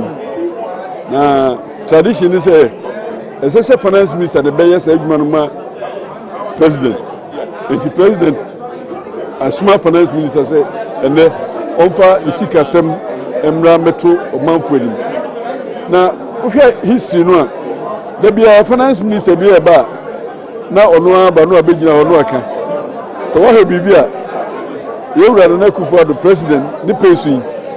Finance Minister no bana Vice President Edinechi na o man moral support e kire adwen menu a yakabo mu adwuma baako enti ene mpa bone say Finance Minister ba ye Vice President besan bodechi dom se ne da bia wo ye no ama ye hu say adwuma no ye President adwuma no dia so ho yanko expectations say o man Ghana ye ba ye no eniema na enkoyie no the president mi ko mi here friend no na tiatoa okay so obato to a dia tetie no say ye group ba bia asese ye page emu ne akoya nim enti ye ba be sustain against no na ye look into the future for development enti we development budget na yura president we dey asuma the Minister of Finance we dey be Ghana ha ye ni na yura president waye the Nkofo can say it to me, President Nana Kufuor, obey. The Nkofo say this is 20 years and son, President Nana Kufuor, obey within the first year. And then free education. Free education, they say no. Ghana for me, if you are dear Cassia, you are president or dear Jay. That should be around Kala, young woman, on Baba President Nana Kufuor, it didn't say Nadaruma, and I'm moving. Agriculture, yes. About 2016, now agriculture a negative growth of negative 3%. HSA, a from Tico Asanachi, the second I would have the reverse. They call reverse. And then Yahoo, positive growth. A Greek sector will grow beyond even 10% and over. As I say, Ediani, and never can get enough for Ediani Babu. Planting for food and and jobs. No, I created more jobs. Miami Chrome, planting for food. By body I had beer a few way. You told me Ghana for it is every week. You had the best 40 trucks of plantain and the Burkina Faso. Yakoton. You had the business so you be called Cote d'Ivoire. Akoton body mom. Sabakaya. And Sunday about 2016, near Crabody from Cote d'Ivoire, and near the Baganim. And then tomatoes, you say, yeah, Mao body, no nobody body, papa, I feel as I tell you. Honorable, we have railways, most more, and more sharp pine say, Mobati say, Mobivia could true. No, but me find three road ones. Okay, expectation, yes. The enemy say, I buy, say, Ghana will be a sequence. Na mamisa say obi ase kwanye no e dey ne kwa no nyeye obi be ka say edu ye sunti yenjo na esese ye be ye kra no a esese ye wi ofi say ye beto kwamboni kwamboni ye beto ye no anu ne ye ba be ye no enye say obi ye kwa no ene ye ba ye na aseye so we ye kwanye it take you only 2 years ene kwa na say enti say akoba say ekwan ne Ghana fo hia pa dia na ye say ekwan no obi a yoja ahokọ ere wa anye na na Kufuor do branch yi o ba be enti budget we be yi sika yewra president etwa o de be budget yi no fakase wo de ko ekwan mu enti Ghana for Yabutre. A bedroom the middle of next year. Near who said, a quaya Cassiani may be Benoit, Ghana for Kenyan, Ghana for a buying Ubusua Oye. It's budget ready. Expectation is a majority of the budget Rubeco road sector. Amaya who said, the bedroom say, yeah, go to Abanesian. Now, the year now, Honorable Siam Pedu, I join here, you be come out now, Honorable Yasama Akaba, and then the minute, Honorable, the person, remember also, what more road, no, and be a 2016 there about now, campaign, I was just say, I find the banner critical, I find the day to Aba. And I mean, barely 3 years, that's so smart. And I will check myself, budget, I ever came, who said, a picture, I can't be brave. Yammy coupon a yardum. A movie, a share, but say, why you're crying in a dear Nason Trouble. You who said you're all canning Ukraine, and it's in a gun for 2 Betiam. It's a people can't say, I find it. You're saying that the Nakufodo, Oba Bequan. It is a very make such a way, budget way, and never take it. You better say, and I pay. You will say, we're going for airport tenacity. Railways, wow, you go super hard in the day. Tema to Wagadugu line last week na president Koka ahumem ema ye bridge eda Volta Lake so as say who kwa who say train kwa no eda hopa also ba studio ni edi hu komo ne ko detail ye be say honorable and the nyame nchira ye be show wani say e phone budget na ye be di hu komo abani we there ye say ma akwa ba ye ne panefo edi komo ye sha o ya say mo don no na agi no quickly ye show expectation of this budget. Now, after the honorable and the appeal to be a candidate. Yeah, Madam Wasiliacha at the phone. It was 2017. I buy back from the first budget and budget. Age for most especially spare parts industry, union exemption. Emma Satamano, honorable finance minister, mentioned for kind for this. Our friends at our work. Yes. And on my exemption, the import duty levy and a 1% special levy. Those are 11% are buying through or mine. Going forward, and you be to toy. I said, Dr. Baumia, and a town hall meeting, and so on. The Bible so. Benchmark values, 50% across board, and our market to 30%. The issue we have these interventions are banned by and have a board daddy. It's not like I say, interventions winging our armor, and then we would dig your gun. A better ding, and I say, best of our so in the first place, never that by us say, or my interventions going for. So the interventions when you have a tool. This the financial sector no weak. The financial sector no get strong. On bet me abua informal sector na amanye makakra kachi. You know to say the informal sector contribute about 80 to 85% of GDP. And there no doubt about it. Now the informal sector no now by way of say on bet me commercial banks no access facility we dey bio madwoma aban nye obeye bia no the pressure be ba so and the expectation is say ya aban dey to credit card policy or dey to our financial sector no atimi agira mo na so that commercial banks so betimi ate o interest rate so you na gitu mo say be 4-5 days ago na one penny be to bia say commercial banks invest on beti or interest rate so that the best make take advantage now yet me access no say bank say financial sector ni resilient stronger na yen so to me make to me akoso e bank say me say ni people because say napco for now ban form after 3 years here are their fate I don't know be say after 3 years napco for never out no say me me sika bie madwuma me me employ napco aba madwuma o ma ko free years SHS after 12 years ko no want me and trust or tertiary no peduma make me afana na so much be free tertiary trouble no be peduma make me so afana nti yes na be picture to finance minister at the trauma financial sector no I am very strong so that to make me capitalize on that ye bie ye adwuma ye be na na baba yi no antin me wo ha ye be na ye ne Reverend Intim Fodjo Asensa MP ebedi nkomo anapai Reverend Intim Fodjo uti ne de wo mi show no so pa wo aha ene de ye sa kan wo parliament aha ya na ye se be kan parliament house and ye kind budget 2020 budget we be na after say e be share tax transformation after e be share say infrastructure microeconomic indicators and you na e be solid. Reverend Intim Fodjo Asensa MP am ni be din komo na ya share Reverend Intim Fodjo ye ma kwaba that two dia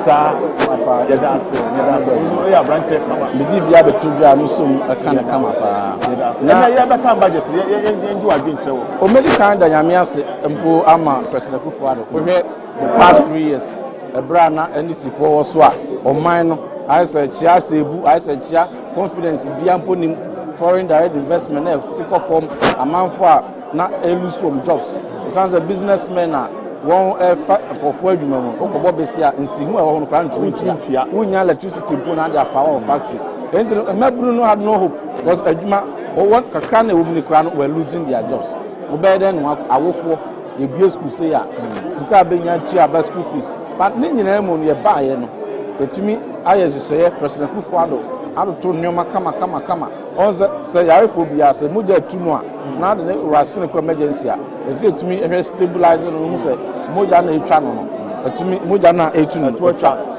enu atire no ayetwa sa first budget no the silly moja no the silly wie no and after the second budget no ba be economy no and we here economy na entumi nyia na nenam about 3.7 growth no you be page am for 8.1 all within less than 2 years. And no actually no macro fiscals ya na man for say macroeconomics na de no enya no need sabe eno na enya no na say but so when macro fiscals right obi eno o discover be say economy enti no ye hwe ye no inflation say e single digit nsihu akobo be say and nsihu say from 30 something percent no say prime rate no atwe about 17%. Sambre wo hwe said the electricity flow our companies no obia tumi nya bi existing ones no ye dwumadie bi e friend stimulus package factories adada e ho no ye de ebo mo asen expand ye de new ones so eba one the factory ba ko pe ne ba ye commander sugar factory ni kra no ekogu yi ye so ye ba ye kan kra over 84 a year factories a ye tumi di aba ni nyina no eguso a ye di hu dwuma ne do a kwan so eba over 1.2 million children. Let me free cities so. And it's a very me when say budget and na dey be me friend Ocha Kwan budget. Ocha Kwan budget because it's a Kwan no. Maybe other be ya Kwan nye. And so ya no was mu ya Kwan nye. Wo ba sense out wa. Ya Kwan bi anyway. Wo wan go back akora so. Sounds now called Northern region, Western region, they call Delta crap. Maybe anya enti Kwan no so mu China e wa he. Now, the Silimpo never be lamented. And yes, economy no. Amazore Amampenia would walk President Macron near Dinana, Abba economy, Abba Ghana diversity. It is a strong indication of the confidence of even the international community in Ghana and the good things President is doing. And he said, yeah, can say the budget enough allocation, plans for food and jobs. Say, I come fertilizers flow. It means spray the guya the cocoa so it means a farm rant and maba wa 1 year pruning 1 year pollination the cocoa no say the cocoa sector sambre we had na for 100,000 ebi no mpo no omo ya adwuma na third fourth month na omo nya permanent employment ni nyina no e the confidence about why we should over the number of people why you afa wom and afforestation nearby over 20,000 people. Over 650 people were employed. They drained over 200,000 trees so far. Oh, and you know, yeah, been so much woman here. Say any ama power. So that's how began and cry. Ya tom baby. So the stage I had infrastructure. Stage I had CSC health insurance. A can be any the church. Every say healthcare. I was so as economy. Minority war almost times on the budget and they deal on 1 budget and a majority is war. Yes, that's the track line. Budget we me susu e ka me nko a ye fe ntwa ya kwan. esanse akwan na wantumi anye no mo de ye propaganda no reality no they have been exposed no sabre na say twa kwan no so de be ya yemfudie ne ade say ya invest so much in agriculture no so nipa no twa ne mfudie ne no bae na so de ko dwa so na kwan ne nya one post harvest losses entino NC for they say be so no minority opposition so kasa na man 40 one benya bibiaka but the reality is that budget way eba be do this eba be share and the panel share from 2017 no and to going forward in 2020 election we are going to have a strong footing budget way ba be track budget way ba be infrastructure budget way eba be do NDC that's for you since up and any din come what in the at in the na there Reverend team for you and any din come no or say on the friend o twa kwan budget Mr. Padmoba for Japan me no na sha say o twa kwan so any is supposed to kwan no ma ye but one day dey be twa Mr. Padmoba yeah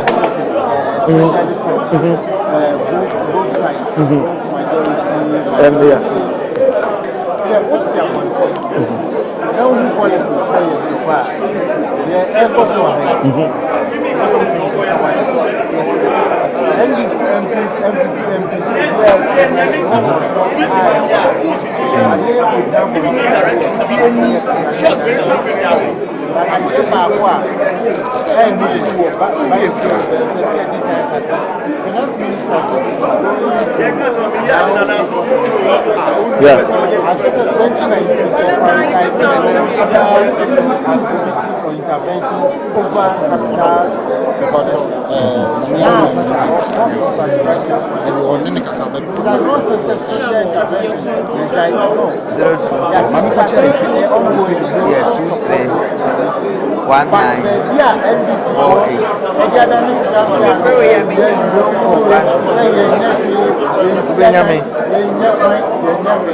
that is what is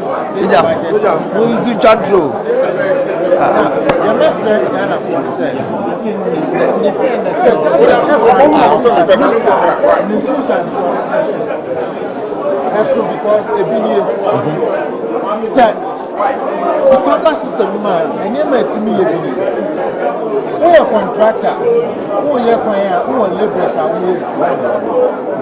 Every eye, you will be a water tracker and track and a champ. You will be a cheap pie beer, a born or young wajuma, not a fat a border. You will be a all time to be a friend, so I bet you so good. If the moment I buy the gas and now, or the focus for infrastructure, only capital investment more of my money. That is a human, any sika, and a benny by the that is a Mbuntu and a back in Washington. So, this is the point where I come macro.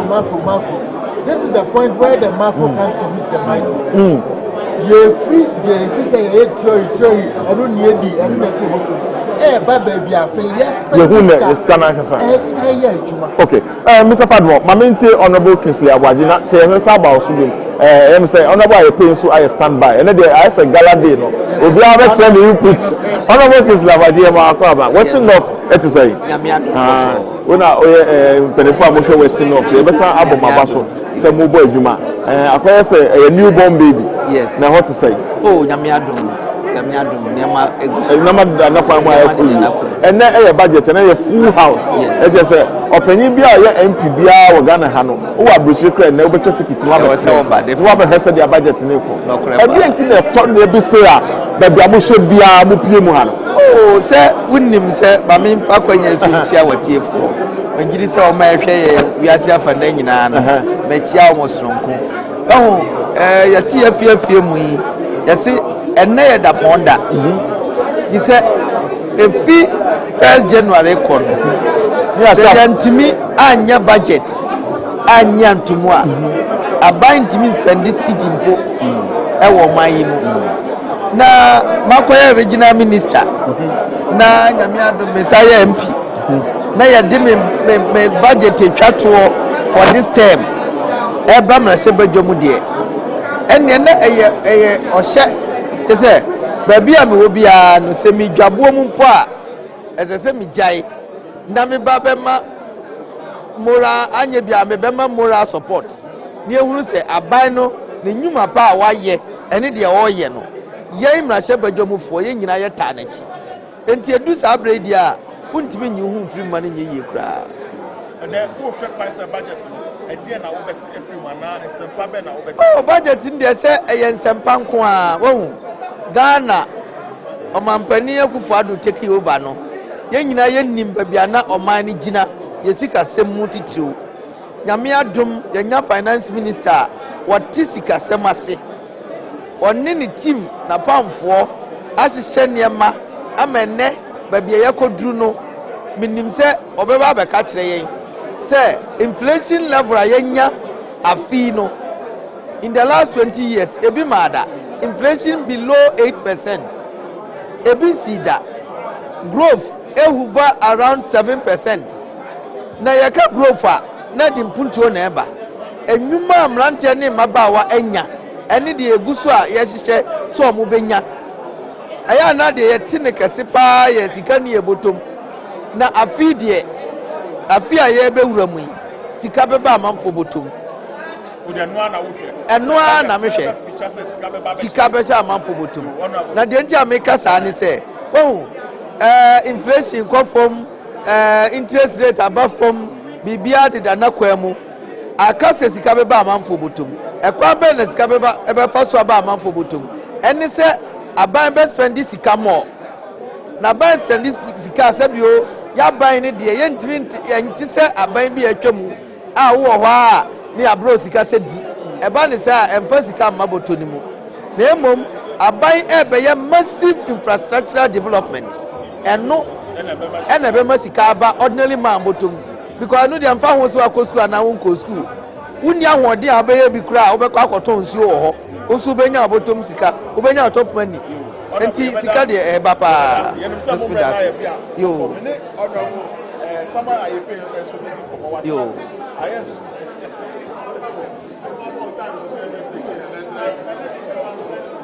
wa na otagibo sa antu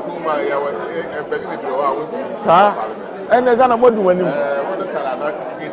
asama ba ona ba epe yenim se afibia no se dia emra ne kan constitution kan 179 no eka se section 21 o se minister of finance gina president anemu no kan ye budget statement my na afanam yinu no minority ni majority mo so mo kire mo adwen na budget here by edin be na wo de ato we ye ahoto sana ka obeti be like sa oh everybody ye be dinga finance minister ono de be na e de ye hu ato e nja me ka se ahoto ne se ni ye wo somas ni ye wo ka somas ya kasa na ye inflation and na be bia wo so be bia na interest rate ko pebo si our bank it me ma about 35 isi hu na wo suru kakra na wo suru afi na aban ni tumi disika ma afi de sika ni ebro budget ye nga ka sample ya ho den so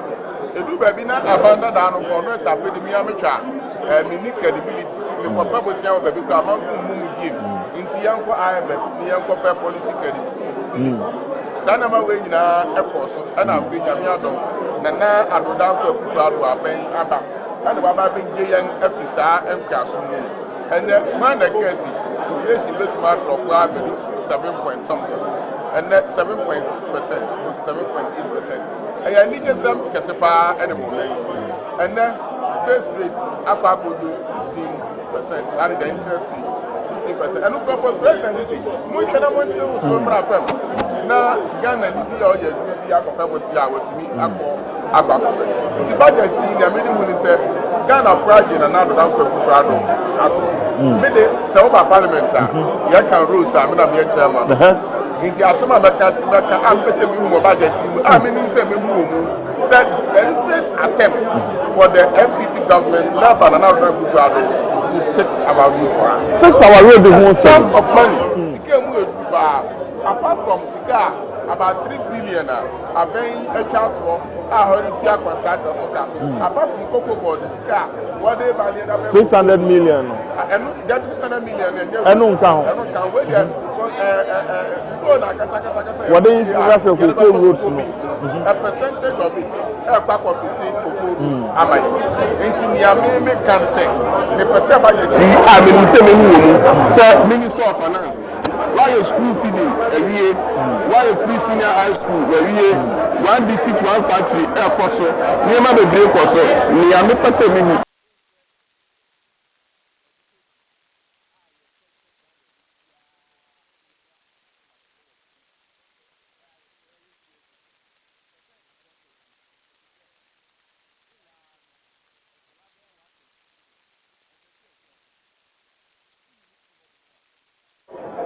Planting for food agriculture employ almost about 50% of our people. Any intervention be about agriculture. It is a what the Padudo no ama or Masitim Apeja. Jobs, employment per se. Planting one district, one factory. As I say, houses, this is Kashim, near Pejem.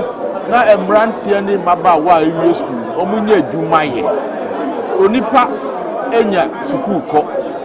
Onya apomdin onya adwumaya na chese abrabo na ekoyi na ne ho aton na ekoyi uyi nu free ho a sabe akwan a ndc for car so o maye road project o maka ya ehu se ni nyina na entro ana se na nye nokre enti obi esu kana obi esu for the roads me expect say minister ndc ka kese ebe share roads at least not less than 2 billion na ama yakwan a obi esu obi anyebi na say ye planting for food and jobs ye cocoa agriculture cocoa a yes here say Sunday infrastructure that's ekwan no nya yes we see nyama no ma eti ekwan no so enya kwan ya na 2016 na ekwa center of discussion na NDC is for say ya kwan nyina ma they say afei enye 3 years we almost barely 3 years ya say yenye ya kwan ma ye and na ye be so say be pie won budget enti bi sa ho say sabi obi enim say lord kwan de oye na uye ni year enye 3 years na awoshi away anase bibisa ani kura 10 years 15 years eti time this for catch Ghana for so o ma ya kwan ni nyina na ye ntro it was ntro keke na edru ba bi no 2016 ubisa NDC ni bia o ma ne bu ama no ubisa on say eyi hospital omuni kode ya ho no mu a o de ba besi eyi roads and infrastructure ho na de na asem no ba besi ere say ntro they say obia hu say ekwan no ye ma anye de o so mo ye no kura ekwan ye say at least take it by 10 years no wo be hwe 1.5 years na kwan no tutu hwe ekwan ye free is legon ho do mo afa wa kosi aginga no ho do mo aba ekwan we edi 1 year kura say akofa ho hwe enti just other say wo mu wia sika ne keke o ma fa nye kwan because when they say uko bibia keke no wasapiti so na wa fa sika no na wo de akoye de ope o say me ya kwan enti yesi edi won achi dia ba Ghana fo nyina epe o mo kwan enti no mo sisa enti na be expect this minister this sika be share kwan na honorable Fatebeda say yenim say mo kwatena se mo mre na so ya bo mo don enti ye be di mo achi ye wie budget review yi no so a ye be ba na be review ne e course no ye be da say na afi eyama amoni adwuma ene empenfo nyina atena se a ene akoye super pack day Parliament House ayema OMP da bi owo bia na ene e wo se oba na obeboa wo ma menkin kan your messages ni bi ne enkoso way from Ibrahim Labran. Thank you very much for taking us to Parliament House of Ghana to listen to the Minister of Finance read the budget to us this year. And Abankwa Grace, I'm watching you live from Italy. I hope today's budget will bring prosperity and hope to the people of Ghana. Keep your messages coming. And I will be to share Net2 TV GH or YouTube and also on Facebook Net2 TV GH. I think so. Ube to me so share our website www.net2tvgh.com www.net2tvgh.com. Yet the Parliament House and I pay and yede bro live feed from the Parliament House. You better try to say the near air coso nina no so bebre live feed of the reading of the budget. Now make I will say eka yemra ho say afibia edura Minister of Finance etumi be gina president anayemo na okan budget. Honorable Bobby Atenase I say extremely busy Atenase I say mpenifo epercent needing kombo e na omumre so kwa na eko. Honorable Kofi Ochri Ejekum fanti akwa MP ni di nkombo ahwemu fa messages ni bra ni enkan ema fefa 0240550899 0240550899 announce say wo de obetumi ahwe wo YouTube net 2tvgh announce send ye WhatsApp net 2tvgh ni eni nkombo ye ni mpanifo a ewo fia e na edi nkombo ye ni wo mo di nkombo ahwe ni ebekoso ana wo mo expectations in the upcoming budget. Minister of Finance Babe Kamaye na ye wieso a ye bisa wo mse e ko sen asokoye anase ankoye honorable ye be ma akwa ba na so anape ya de atwam wo ha said I'm share that kind wo share article 179 section 21 na e share say Minister of Finance afibia abegina president anyam no akan budget enya sa yes ana pepe enti anape dia na wo hwe say obeku e wo ne budget aye be kan eyo me da se na memfa akonya yi so di kai na me mo na 2 TV abaso pa aduma so mo amudi ewo omai mo na so yi pa na fi me nsa mfa so na me nchia motifo nyina eye mo na mo ma ye kwan na ye nsem aye wo so na ye kama amamfo tibi mo ya de ene yi de edi ka me bo mampanyina baso easy say o ma kakraka ti say Ghana over 30 million population na ba be yo mampanyini na de mra na kana kete no afibia no budget eba that itself it show clearly say o mampanyina board you remember 2017 2018 2019 and this is the last budget for His Excellency the President. Did the American say na duma pa wa ye in 2017? You remember time I ever to o man no. Any amanye, owo ni. Any amanye deficit kakraka. Akwan ni bebre omutu de to nyom say ayakwan nyina aye de awi. Nanso o mampanyini so o man no. Na ohun say the city na de ne ba be ma o yekokodufo ene ne timu awowo kakranka ba bi yakuta Ghana ba beduru. We ni last budget. Di na de amehwehwe so the obusa and say yetimi anya physical consolidation fundamentals na strong ye begina so na employment budget e benam so ama adwuma aba titiri aba ama mabunu no dodo na you remember through the same budget process ye bi 2018 2019 and o mampanyini team adwenkese napko bae ema over 100,000 youth enya adwuma ye. Apart from that, if you go to our traditional sources and the funk of Wajumana, I can tell you, say, a lot has happened. Oko agri sector, agri extension offices. 2010, me na me wabusiania what we are called as agri college. His Excellency John Mama, the man penida than a person. No one tell fees our Yajumani.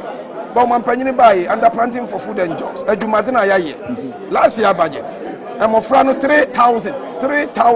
And you have found my absorb as a Greek extension of your money. At that time, Sunyane, I was a former Brunafo minister. Okay. Motorbikes here, a bar, Hossi and Farmer, the Yan will be out of 89 extension offices. They've been posted and they are working. They are Ghanaians. Yet, you are not Nagaze, you buy and fire will be a Juma. They are made to cry every day. Now we are through regional creation. I'm paying for over 3,000. Local government workers. Me region for region. Me 174. It be a planners, it be a statistician, it be a what of you. They are there today. They are working. Me no makasa. And me share them say, with the gains that we have been able to achieve in the front of the economy, the inflation is down, physical deficit, and we have not exceeded the 5%. We are within it. But the share them say. Budget ebema enuma sa ba mamabu. Then again where I'm coming from as a new region, I have region. One of the major challenges are abanda da de kom ya kwan. Honorable mamene honorable Atachia en twaso kakra de so tia honorable Atachia ebema akwa ba. Ye share wa che. emo bo adwuma nso ene emra na ehye say Minister of Finance we abekan budget on behalf of the President of Parliament akwe ade bia tibia ye na edu samre nso announce Parliament full house okay ade ti na ye ba nsa if you say ye ka democracy no ene adwuma ye fa democracy ne fa pempa ye sika na sika no enyina so no ne budget no so opese wo hwe rule of law a bibie nu a obo osire mu ana wo ye in fact emra na me ye kodigi sika na fa taxes no na sisa emra no so ma ekwan ne enso ye spend etini ma wa chechire nyina ye president Kufuor the flagship programs ne mo pese nyina no ontumi ka say no we president wo body sire mu na wo de sika na ekwam aje so be fi kesie mu ha na ye makwan ye hwe etie budget na wo ka no na fe ye appropriation act no ansana watumi ade ayaduma na aduma so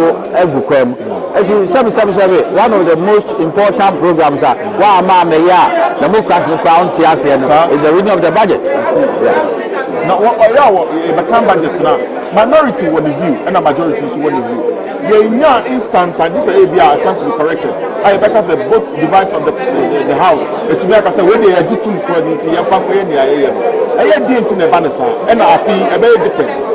If you say Santani and I agree money, and net so go Obana will not so free senior high school. Oh, your budget no debate against it. I didn't go now, yeah, on Yanka a quine. So one day, Mercedes Benz and I'm crowned, so I am MPP and as a let me say, you can send a friend saying, a friend saying, premium, I say, with you, now you health. Yen ka say we ni sanai eti ni ha me de bi say ni everyone say ye free na ya de nkọ kwankora na e ya boro ne party semu asem emma omano enko nanim me mati say ya say emra planting for food and jobs buy akwani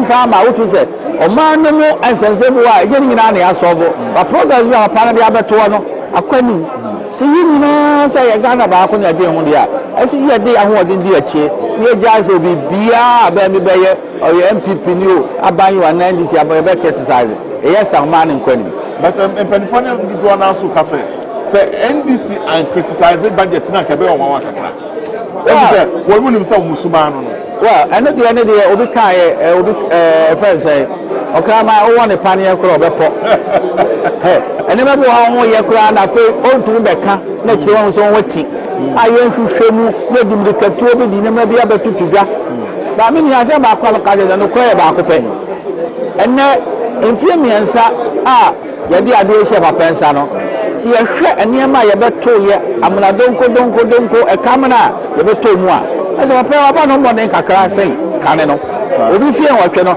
wotu fe compare obi fie miensa no enti ye nyana ye makwan a na ye ma wa hode ba mi je se obi bebre no ye mfa won court ntina ama abasa court asema wa ko boss then kan ye nyuma no one cases if I'm not getting it wrong there cases are here ye ntumi en hwema ne nko wa ni o mu an se enema bebre ho a eso won bi kwan ewo pe judges for na onye special ye ma on na wonya adaje ma on etu ye ba ye nka se ne ye ni koko asema asa ne aba be ho we ye start ya no pe corruption asem kwan ye kwa yesa se deliveries no betumi aye expedite na boy ona ba ta chen be da si be da si ye kan budget ni wi so aye be ba ni adu ko mo ya be da si me da si atacha na edi commander ko eso mo